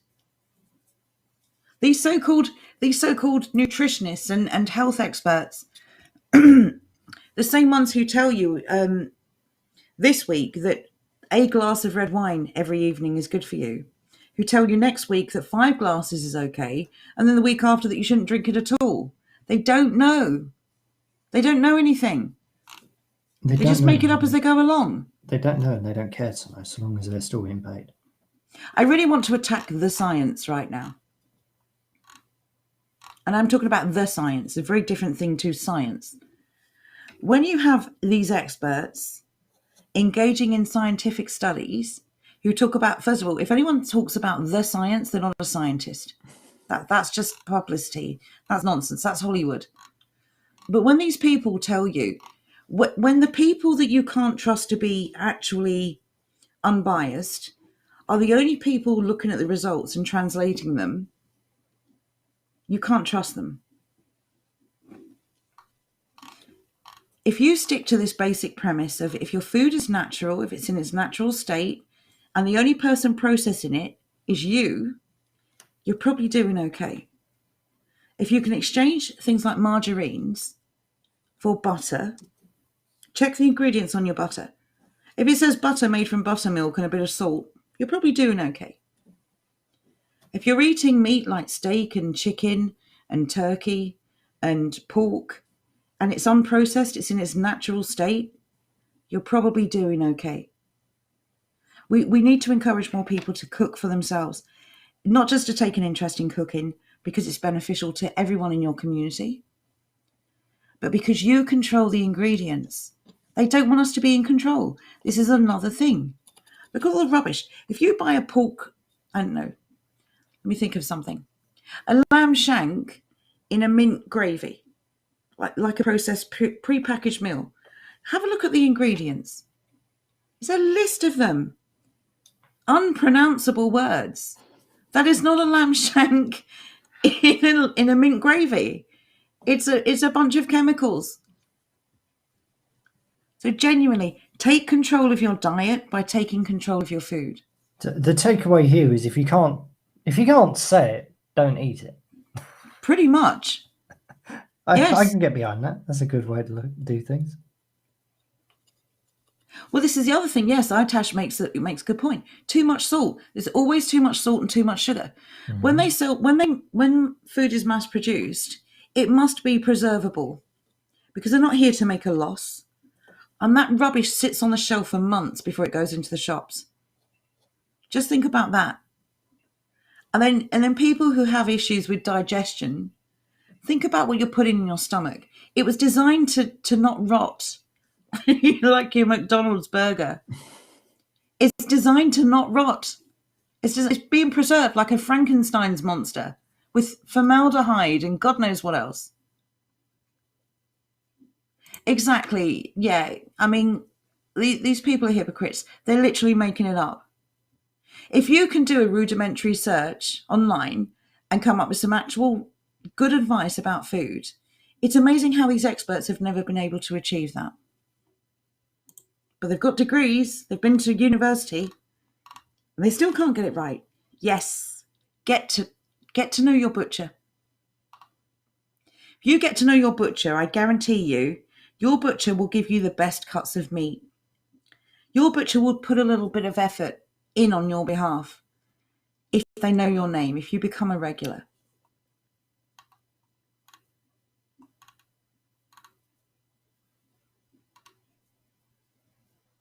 That's a really good point. My slow cooker is incredibly cheap to run, which is interesting because obviously it's on much longer. But slow cooker meals, it's such a great idea to just throw lots of things. Any meal that you make, especially if you're busy, if you're a busy parent or if you're working full time, anything you can throw in a slow cooker. All the prep is done in advance. And then it just cooks and cooks and cooks. You don't have to stir it. You can. You don't have to. You don't have to watch it. It's not going to burn. It's not going to boil over. It's one of those wonderful meals, especially those of you with a gas cooker, with a gas oven. It's one of the things I've never trusted, to go out all day and leave the gas cooker on. I always had this nightmare that the flame would somehow blow out. And I'd walk indoors, put the light on, the whole house would go kaboom. But if you've got a slow cooker and it's electric, you can literally switch it on in the morning and go to work or whatever it is you do, come home and your food is ready. It's perfect. It's especially good for a family because instead of picky eaters and you've got to, put peas on this plate and carrots on that plate or whatever, everyone has the same meal. You've done all the work once. Everyone eats the same meal, and all you have to do is dish it up and put the pot in soak when you're finished. Goulash is amazing, by the way. Yep, I agree, Donnie. Yep, absolutely. This is the message. This is what you missed, Jordan. Preparing your own food gives you control. Everything in the last year has been designed to make you feel hopeless and helpless, useless and weak. Take control back in any way that you can. Yeah, that's basically been our message all along. Just find ways that you can do it. Here's a Fed posting, Fox, in case you don't know, it's just people posting provocative stuff like, threatening violence to someone that they don't mean, that will never happen, but it's still called Fed posting. Anything that, in fact, would get you in trouble with the authorities comes under that term, really. I hope you found that helpful. Wow, here we go. This is what we've all been waiting for. Slowly, it's taking form. I hope with all 4 pixels you can kind of see that. We can. Probably can. Really, that's remarkable. We can. That's amazing. It's a little bit blurry and your fingers wobbling a bit, but to be fair, that's because it's so tiny. It's very hard to hold something so small and light still. But that looks great. Okay, it's whittling time. It's been whittling time for the last half hour, love. Sorry. Probably a bit more than that. Yes, we should. I was saying to Andrew and Jordan earlier, there are multi-packs of heritage or heirloom seeds online that you could buy and that you could maybe trade with your neighbours, or you could bag some up for Christmas. A little packet, a few tomato plant seeds, maybe some lettuce, some potatoes, whatever it is that your neighbour likes. It really helps to get to know your neighbours for this to work. But the point is, it's a very nice gift. The equivalent of those few seeds will have cost you pennies. It's a thoughtful gift, and your neighbour will benefit from that, and in the future, so might you. And they'll remember it. Yes. That people remember things like that. I've never really understood this fascination at Christmas and what have you, buying people things of, like the tubs of arrows and what have you. Oh, God, I shouldn't have said arrows. The mint arrow expectors are going to be out. the tubs of heroes and various other bits and bobs like that. The answer is it is in relief. Yes, thank you. Timmy has a question.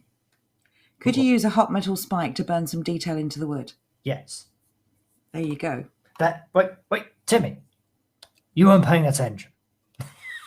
That's what the pyrography is. I think he meant what you're using particularly, in fairness. Yes. Yeah, absolutely, you could. Nobody said mint, I promise. Nobody, Philomena. Not a single person. I don't know what you could be referring to. Cottage industry overview. Jordan, guess what? Yeah. Oh, no, it's all right. I've got that one. I'll throw it in D-Live. I know, I've already posted it. What, in D-Live? Oh, no, in D-Live, no, sorry. Yeah. But no, this put me out of a job here. This would honestly be a great little project for that, because it's a really small, well, I'll actually hold up the bottle thing. It's a very small, simple design. It's intricate enough to be interesting. There we go, now I've got my axis correct. It's intricate enough to be interesting. It is chunky, thereby you can kind of make some mistakes. It's not that bad if you do.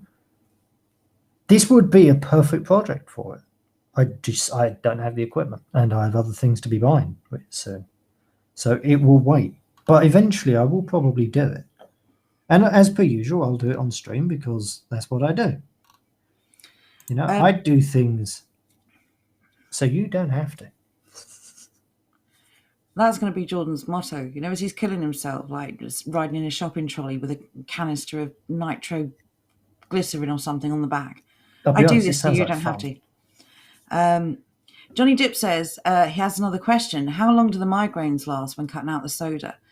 because they're brutal at this point when I try. Right, the reason you're getting migraines is because they're full of caffeine as well as various other things, especially if it's diet soda. I would suggest instead of cutting it out, you cut it down. Maybe every other glass is a glass of water or fruit juice or something. Slow and steady wins the day. Ragnar says, anyone taking any bets if Jordan cuts himself this evening?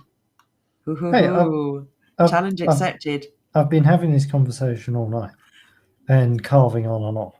So far, unlike normally when I do this sort of thing, especially with something so tiny, that genuinely this is the size of my thumb, for Christ's sake. Yes, butt to butt, because now you've got me hooked on this name as well. So potatoes, pumpkins, and stuff for pickling is what gives good volume to also harvesting plums, etc. For jam juice. Hazelnut trees are good. Yes, you can make your own juice as well, Johnny. That's a good idea. If you have any fruit trees around you, you could make and boil down and squeeze your own fruit and make pure fruit juice. And unlike that rubbish you buy in the shops, it won't be made from concentrate. I'm looking forward to that time of year when we can start posting industry overviews about making cordials and what have you. Yes. That's going to be so fun. It's really hard to get your children addicted to water. I personally like water, but I know it's down to individual taste. It would be nice to make some natural fruit juices for children. Made in Cornwall, it stands for the white rose and thorn. There's a whole story there. I'm pretty sure we've told it before. It's basically the origins of the organisation we hope to set up, which was essentially a girls' brigade and a boys' brigade. We've always talked about having one generation untainted by propaganda, and that would be all it would take to turn society back around, teaching children wholesome things and values and pride in their history and their ancestors. So that's what it was originally going to be. That's what it still can be in the future. So there you go. We definitely need to make a video. Start somewhere. We do. We really should. We've said this for months and we still haven't gotten around to it. We've just been really, really busy. Oh, there you go. Rory's made you an offer there, Jordan. Would you like Rory to send you some beetroot juice? You hate beetroot, don't you? I have the most unreasonable despisement of beetroot mankind has ever seen. The entire reason for this is because my mother loved beetroot. Just to a perverse extent, she loved beetroot. And what she would do every summer, she would grow an absurd amount of beetroot.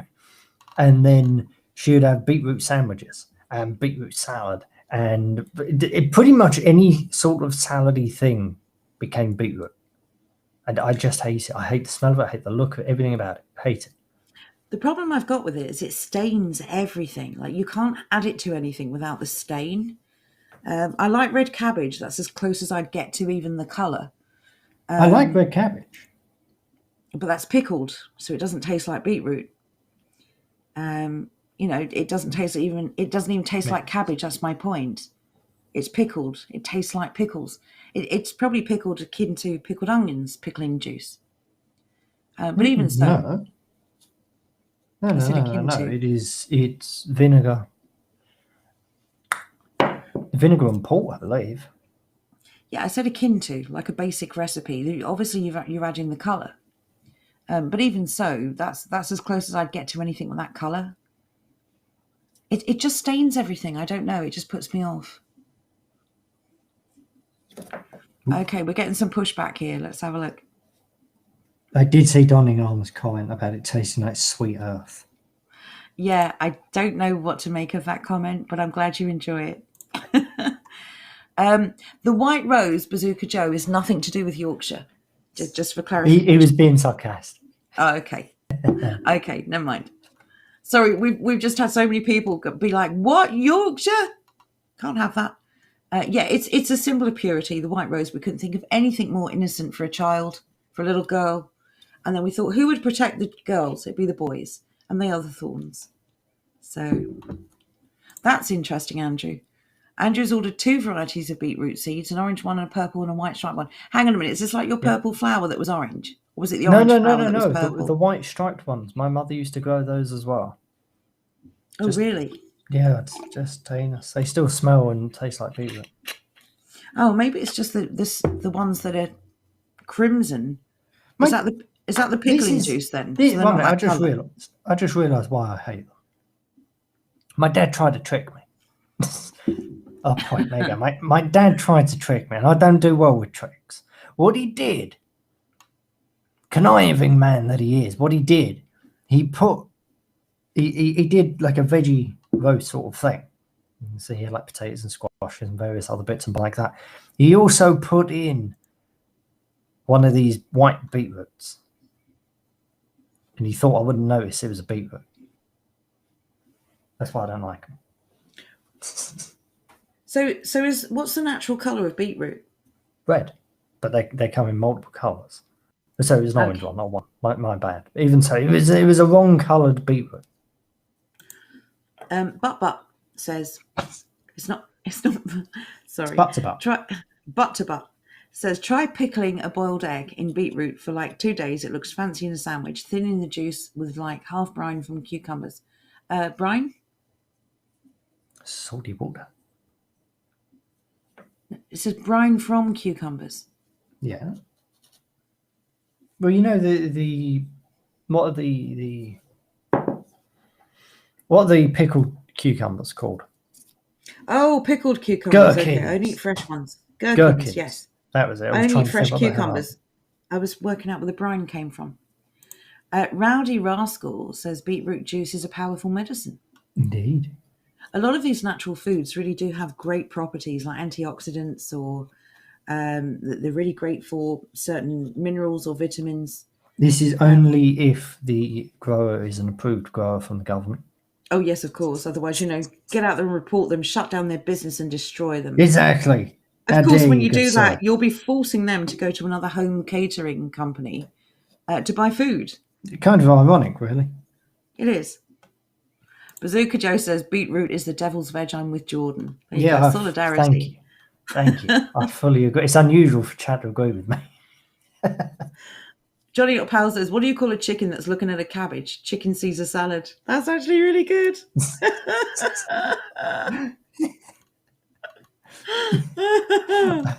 I like that so much.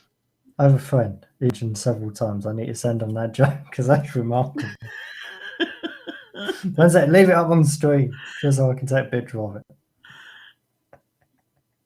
Oh, we've missed your dad jokes, Johnny Not Powell. That's great. I'm not seeing much competition tonight. I wonder if everyone's just conceded that you are the king. I'm not sure. You can move on. Right, Jordan, you have more of an experience with beetroot than I do. Itash is saying, I'm confused. Beetroots, are they beets or carrots? They are beets. There you go.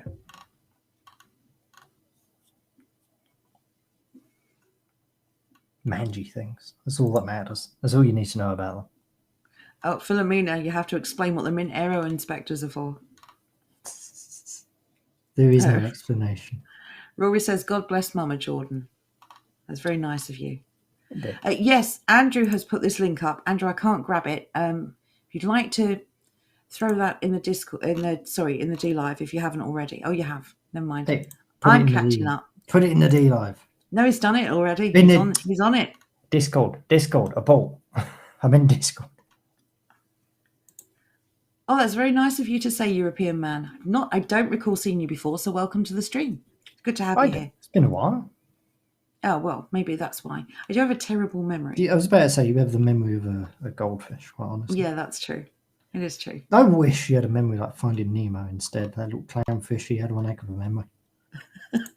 Instead, I've gotten saddled with a bloody whatever this is. Made in Cornwall says, from Jordan's shadow, I now know he's a double for Ken Dodd. He doesn't have his hand up a puppet. Hang on, is that Ken Dodd? No, that's not, is it? That's a tickling stick.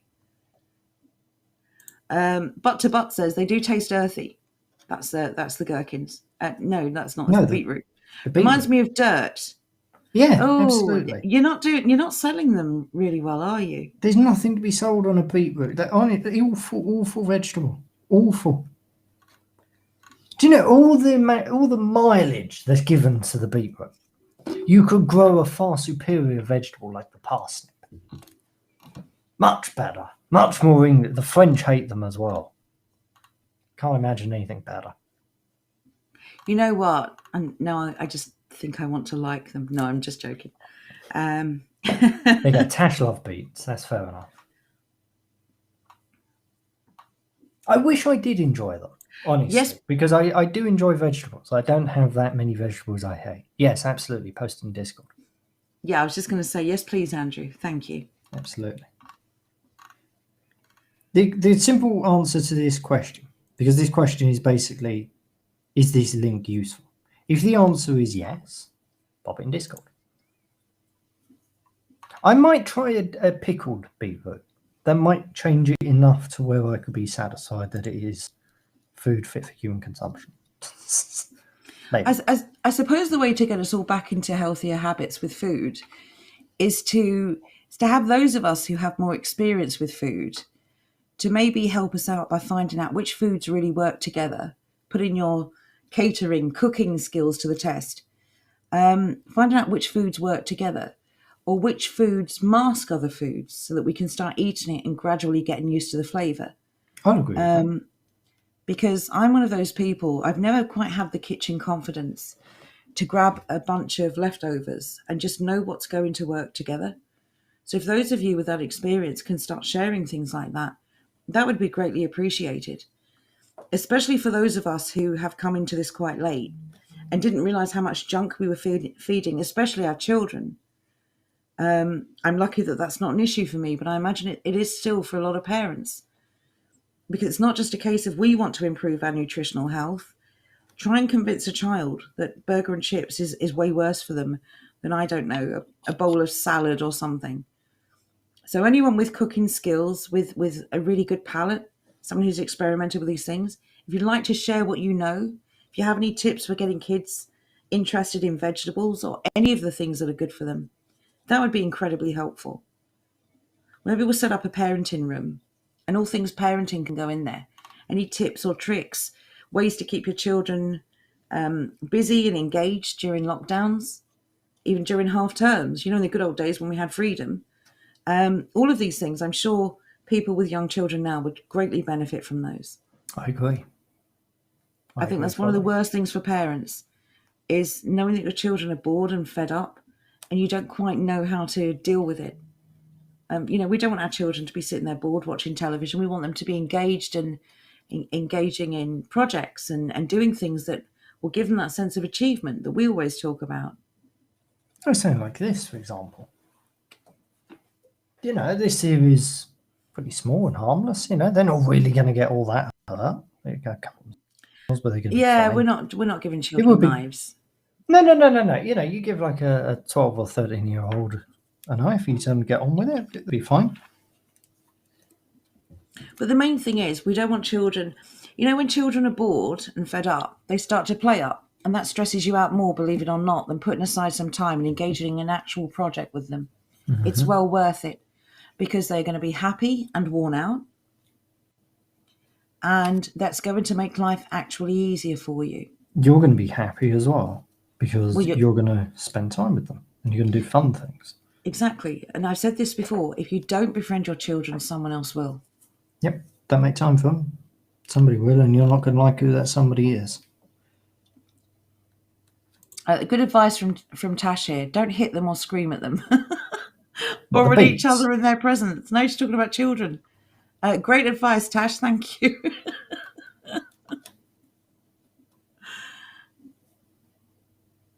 Oh, Will's saying baked ham on a croissant. Best simple sandwich there is. I don't know if that's true. That sounds good, I'll be honest. Is that dry?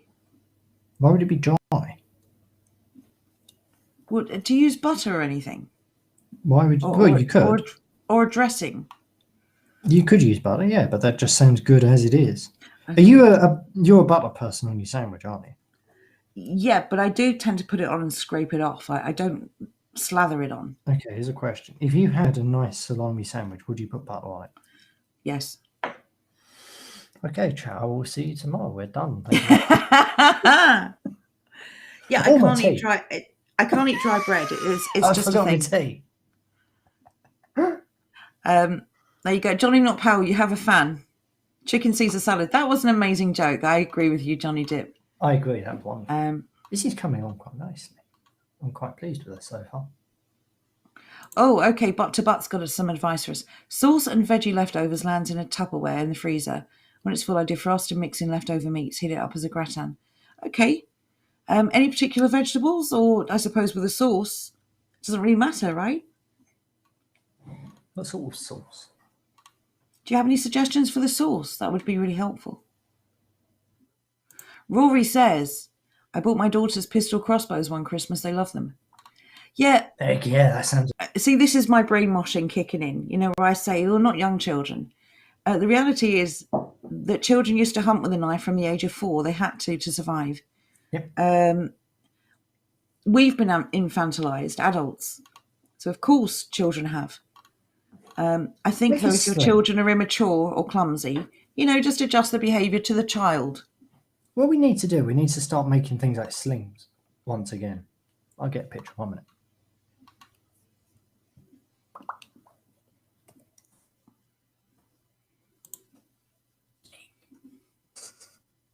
I don't know why Joe's so silent, chat. It's very rude. I don't know what you're doing. I want to bring this up while you're finding whatever you're finding. Yeah, understand that when you feed your kids junk food, you are basically giving them drugs. You would never give your kids drugs, raise them in healthy food. It's more a case, I do agree with everything you just said there, Donning.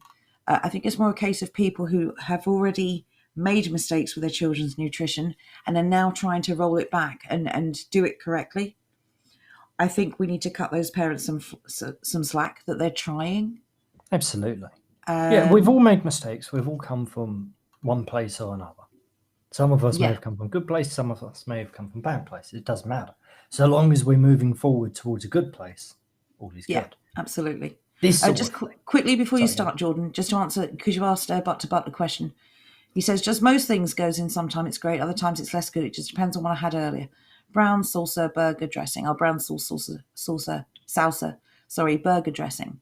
So generally he's saying just throw it in. Whatever you've got, throw it in. I wish I had food confidence to do that. Going back to I hate wasting food and I try not to anymore. That's the thing that stops me. If the combination doesn't work, can I force myself to eat it? I'm a very picky eater. You are. But anyway, right, let's get back to this. What are you showing us, Jordan? A sling. Brilliant. I knew that because you said it. I thought you were going to actually go in more detail. They were, a sling. We can start making this sort of thing. That'd be fun. Oh, could I just quickly bring this up from Will? This is hilarious. By all means. A lot of kids will get drugs from friends. They will trade their celery for cheese puffs if they really want them. Yeah, we've got this black market of food is genuinely going to come in. We need to adjust our children to healthy food, even if it's by drip feed now, because when society shuts down, when it all comes crashing down, they're going to be hankering for their addictive foods, and they're going to be a nightmare for you when they can't get them.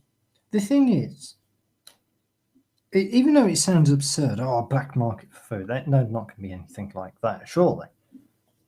Think back to when you was in school and you was learning about the war. One of the major issues they had during rationing was the black market. Yeah. It's the black market of food. It will come again. They did this in various other, especially Marxist countries. When they had real starvation, because the authorities took the means of production and they took the food as well. People were, growing things on the sly, and they were trading. They had to, because the other alternative was to starve. I think when the food chain breaks down, the supply chain breaks down. Especially people in inner cities who can't just go to the local farm, can't even work in exchange for some food. they're going to get quite desperate. Yep. The question really is, when the going gets tough, do you want to be one of the people that is taken advantage of, or do you want to be one of the people that is secure and providing for other people? Yeah. If you want to be taken advantage of, carry on. Don't do anything. All is good. If you want to be secure and you want to be providing for other people, start looking into things. Start working out how to can stuff. Start working out how to make jam. Start working out how to grow some food on what land you have. If you're in the city, you're in the city. There's not terribly much you can do. I understand that. You can still from a grow growing some perspective. foods on your balcony, on your windowsill, if you get enough sunlight. Agreed. But what you definitely can do is start working out how to can. That's definitely something you can do. And then when the time comes, or salting meat or various other bits and bobs, when the time comes, you have a useful skill that people could use. It's not just that. And canning is I wouldn't say it's complicated. I don't want to put anyone off, but it's a very precise process. And it does take a while to get it right. It does require precision. You're obviously dealing with very hot food. If you don't cook it enough, then you don't disinfect the can. Sterilize the can, and then the food rots in the can. Canning is perfect because it takes cupboard space and nothing else.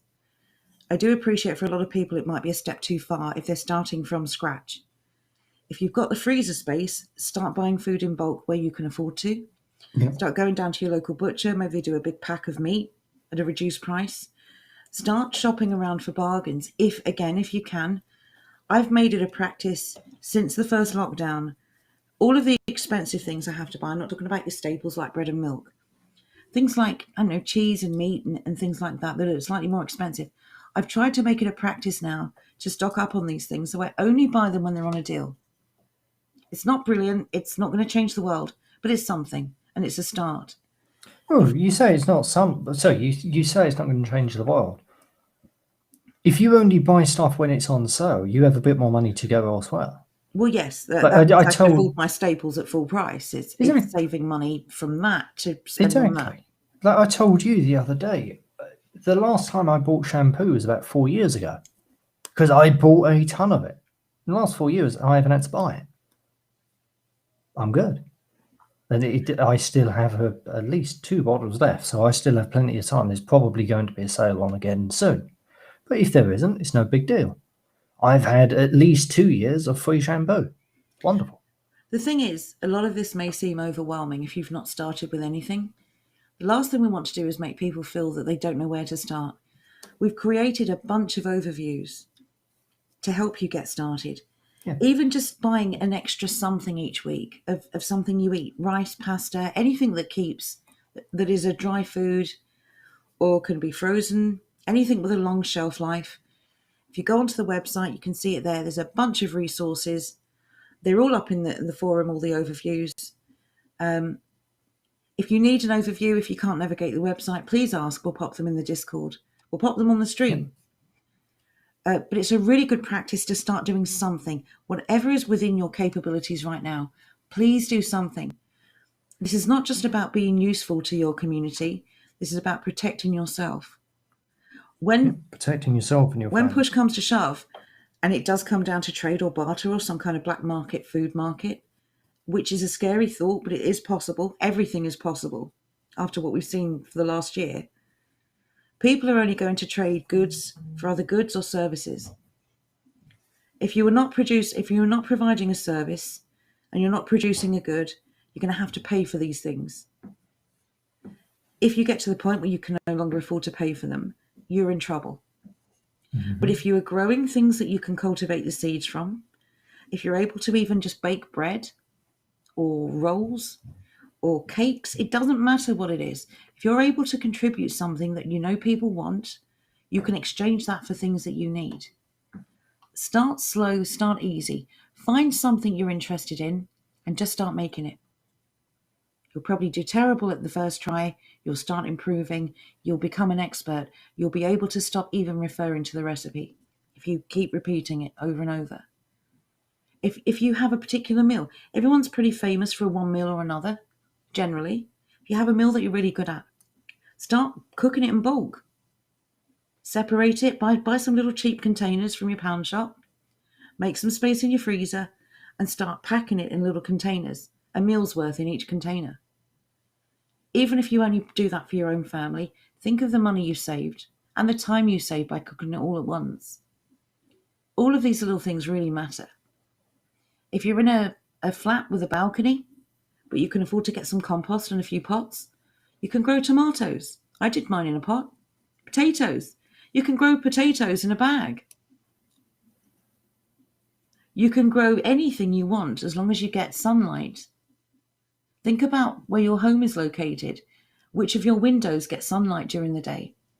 There are loads of those little sort of window box type troughs that you can buy. Fill it with compost, put some seeds in it, and away you go. All of these little things help. And it's not about producing food for a whole community or even for your family. Even if you are growing things on your windowsill, you'll still have to buy extra. It's about changing the mindset. If you can provide for yourself what you need, you will no longer be dependent on the system that is trying to destroy you. How much more satisfying could that possibly get? If you're so detached from their system that you're actually buying all that much from, they want control over us. Yeah. Think of it as a little FU to the state, to the man. Every tiny thing you do that they don't control is power to you. Yeah, but look at how they flew off the handle in that BBC article from earlier on today. So I just read a wonderful comment from Europe Must Live. You're going to get to it in a minute. Well, can I quickly just mention this one from Johnny? By all means. Making fresh mozzarella from scratch. I always thought that was a really complicated process, and I'm a bit lacking confidence to try it. If that's something you do on a regular basis, Johnny, please drop in some information on the Discord. Maybe a breakdown of the process that you use, any materials that you need. That would be really helpful if you want to share that. We'd very much appreciate it. I think milk might be required. Well, I meant the materials, like the muslin cloths. Where do you get them from? What size do you cut them? Practical stuff, not just calling me a dummy. Thank you very much. Yeah, pressure canning is quite good, but it does require a pressure canner. And as Will points out, yes, if you're going to cook meat and try and can it or jar it, it's a really very specific process. Just issue common sense. There you go. Otherwise, the food will spoil. But again, that's something to move on to. You can start off much easier than that. Storing pasta and rice, making things that you can batch make and freeze. There are lots of ways you can do this. Just start small. Make it an achievable goal. If you start small and you achieve something, it will motivate you to try something else. I have to give a big shout out at this point to Andrew. Green and Pleasant Land. Andrew started off with one overview. He did it ostensibly to help the community, to show how easy it was to pick up a hobby. He enjoyed it so much, he's invested a ton more time in it, and he's producing things that are just amazing. But he spawned the idea. He did. All these industry overviews basically are down to Andrew. He came up with the idea. They're frigging amazing. Don't know why I haven't thought, or nobody thought of this beforehand. Andrew knows that this community needs help. Every community needs help, let's face it. Andrew knows that there are some people through circumstance or time pressure that don't have the time to devote to trying these things out. He decided by himself to engage in these little hobbies, some of which he may turn into a business later on, I hope, and make some money from it because he's really good at them. But he engaged in these hobbies and tried them out so that you wouldn't have to try them, to show you what could be achieved. Now you have real information upon which to make a decision, whether you're going to invest money in this thing or not. That kind of proactive thinking makes me incredibly proud of him. Because we didn't pay him any money. He paid for this out of his own pocket. As all of you know, we don't take donations. He paid for this. And what this has done has made Andrew an asset to this community because he can produce things. And he has shared that with you. That's not sitting behind a paywall. It's there. It's a real shame not to use it when so many things that we need are cut off from us. It's sitting right there. It's up to you if you want to take advantage of it. But it would be really nice to see some more overviews coming in, because Andrew is basically stuck doing these by himself. Whoa. Oh, Whoa. Jordan's done the occasional Whoa. one, but the majority. You just said it Whoa. was Andrew who started it off. Shut up. Look at that. What was his name here? Oh, that's just What's you. going Just on? uploaded it. Stop claiming credit. But the point is, this is a massive community, and there's a few people doing a lot. If everyone did a little, it would amount to so much more, and we'd all benefit from it. We don't ever ask you for money because we know that your money is better spent on you. But if you have something you're good at, please share it. You're going to help so many people. And the sense of satisfaction you'd get from that is motivation in a can, I promise you. And plus, don't forget, we want to start putting completed projects up on the streams and giving people the absolute shout out they deserve. We want you to be proud of what you've done, and we want other people to have a chance to show their appreciation. Which is what they're doing now with the A's. Absolutely. Genuinely, you're going to get out of this community what you put in. But this is about building yourself up. We need to build ourselves up as individuals. We need to individually be productive, helpful members of a community. Yes. Because when we come together, boy, everyone better watch out. We're going to be amazing.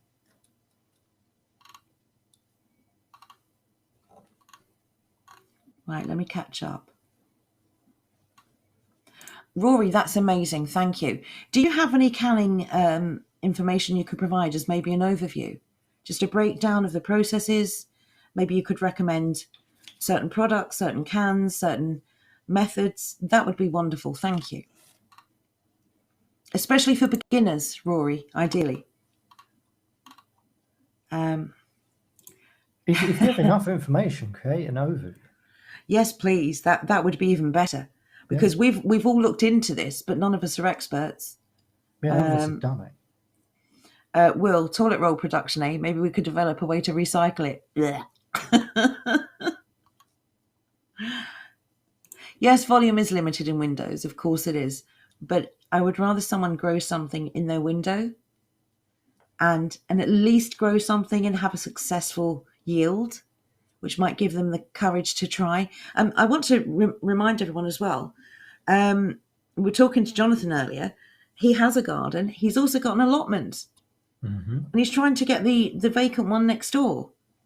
I mean, councils are still letting allotments. If you live in a flat, maybe that's an idea. You know what else you could do? If you've got an elderly neighbour who's a bit infirm, who maybe can't get about, maybe you can offer to maintain their garden in exchange for some growing space. We've got to start thinking outside the box. What if you say to your neighbour, I'll maintain your garden and grow some fruit and vegetables out here. You're welcome to some of them. Is that okay? They might say, no, you cheeky so-and-so, get going. Or they might say, what a great idea. That'd be wonderful. We have to try these things. That's a really nice thing for you to say. Genuinely, if we all work together, if we all put in as much effort as we can spare, as much time as we can spare, we are going to be an amazing community. Agree. I told you that was an amazing comment. But it does need all of us to take part. But that's the sort of thing that we want. Just try something. Really doesn't matter what it is or how small and insignificant you think it is. Just give it a go. Yes. The worst thing that can possibly happen is it doesn't work. That's not that bad. You've lost a couple of pounds with some seeds or whatever it is. It's the fact that if you keep plugging away, we don't give up. Well, look at me with the whittling. I've already tried this. It didn't work, but I tried again, and this time it is working. It's not perfect. I could certainly do better, but it's getting there. You know, that's not terribly far off. There you go. Now it's in a bit shadow. You can see it. That's not terribly far off. For someone who has the same amount of artistic talent as I do, I'm really genuinely impressed. I'm genuinely impressed by that. That looks amazing. Thank you. Amazing what you can do on Illustrator. Well, no, but this is your skill converting that into something real now. Yeah. Quick reminder, everyone. I've got something up on the screen. This is from Andrew. We've been talking about indoor gardening. which is essentially growing stuff on your windowsill or in pots. Mhm. And he's recommending in these 2 books, Grow All You Can Eat in 3 Square Feet. Sounds like it's going to be full of clever tips and tricks. And the Indoor Edible Garden. There you go. And Batch D, thank you so much for this. It says rhubarb and mushrooms grow where it's dark. So you don't need sunlight for everything. I see the rhubarb is already starting to come through around me. I do not have any rhubarb, but next door does, and I get theirs. Dolly Nama says this, I have a well and I'm good on water. I call it the Big 5. Food, water, medicine, shelter, protection. Cover the Big 5 and you can live no matter what happens. That's Exactly. really good advice. Thank you. Yeah, I think I'm done with this for tonight. I've gone through the entire evening. I have not even stabbed myself once. I'm rather impressed. I tell you, I'm almost a professional. I didn't say Muslim cloth. I said muslin with an N. I promise you did. I said muslin. That's not what it sounded like to me. Well, then you need to clean your ears out, Jordan, honestly. If I did, it was a, I don't know, habit, I suppose. Yeah, Rowdy Rascal says, sprouted and microgreens. Andrew has the most amazing overview on microgreens. So there you go. If you want to also make one, Andrew hasn't covered all of them yet. Maybe you should have a chat and see what's missing.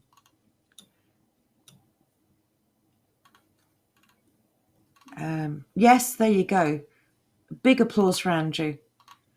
He's genuinely inspirational because he did a lot of this without being asked. He just produced it. Andrew's very ambitious. He wants a better life for himself. That's the mindset we all need to have. We cannot be content with what's happening, and we don't give up. If we did, no one would be here listening to this conversation or taking part with it. Okay, we don't give up. Whatever's coming, we can face it together. But we have to be together. I do agree with that, Batch D. When the power stops, so does your freezer. Yeah. This is why I think canning ultimately is the better way. But as I said, it's something to maybe build up to. If you're doing anything to work your way towards it, I call that a win. Agreed. Anyway, do you want to wrap up and jump into Discord? I do. And just quickly catching up on the chat. Oh, I'm only 8 minutes behind. My goodness. Let's have a look. Luckily, it's so much love for Andrew. I've been able to skip quite a bit. Yeah, exactly, Will. Yeah, we don't believe in paywalls. We don't believe in charging people for things that prevent them from starving. That's low and despicable. This community doesn't benefit from using each other for things. We benefit from sharing with each other. Agreed. And that's why that's always been the way we've built this. I don't know Bazooka Joe. I don't like the idea of newspaper for toilet roll. We've all got used to the softness. We've been spoiled.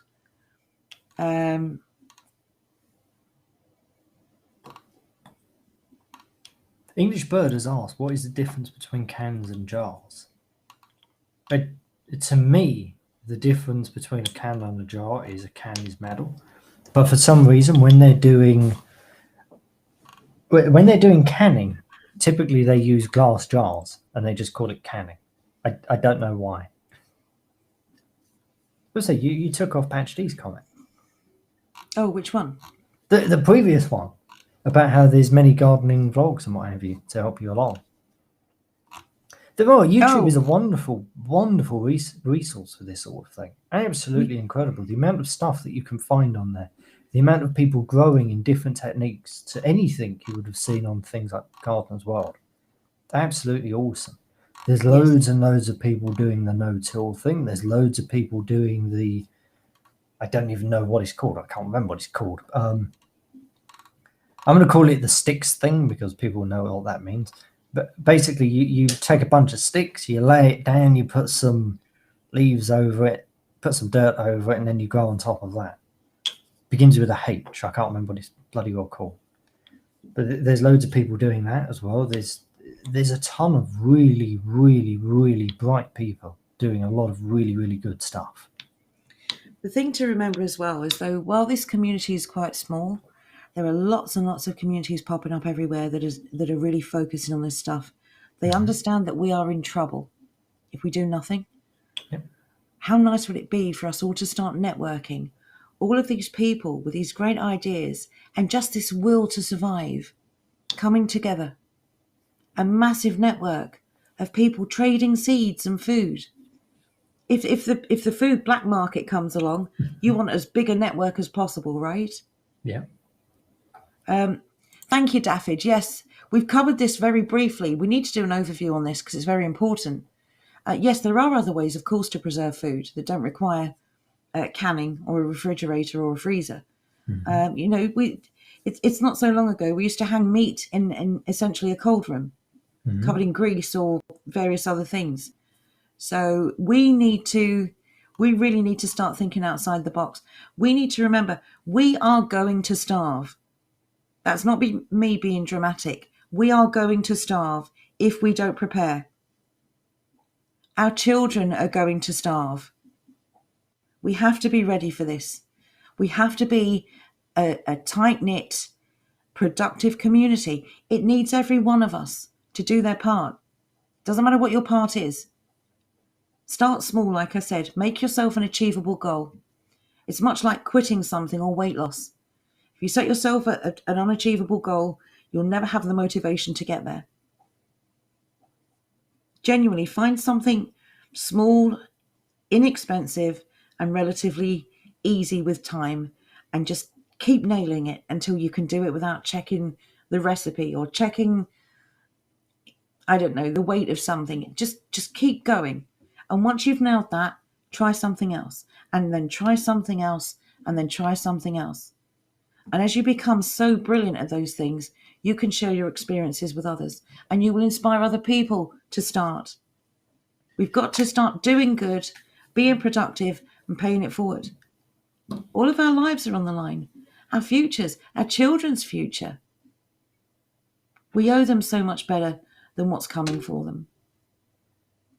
It's up to us now.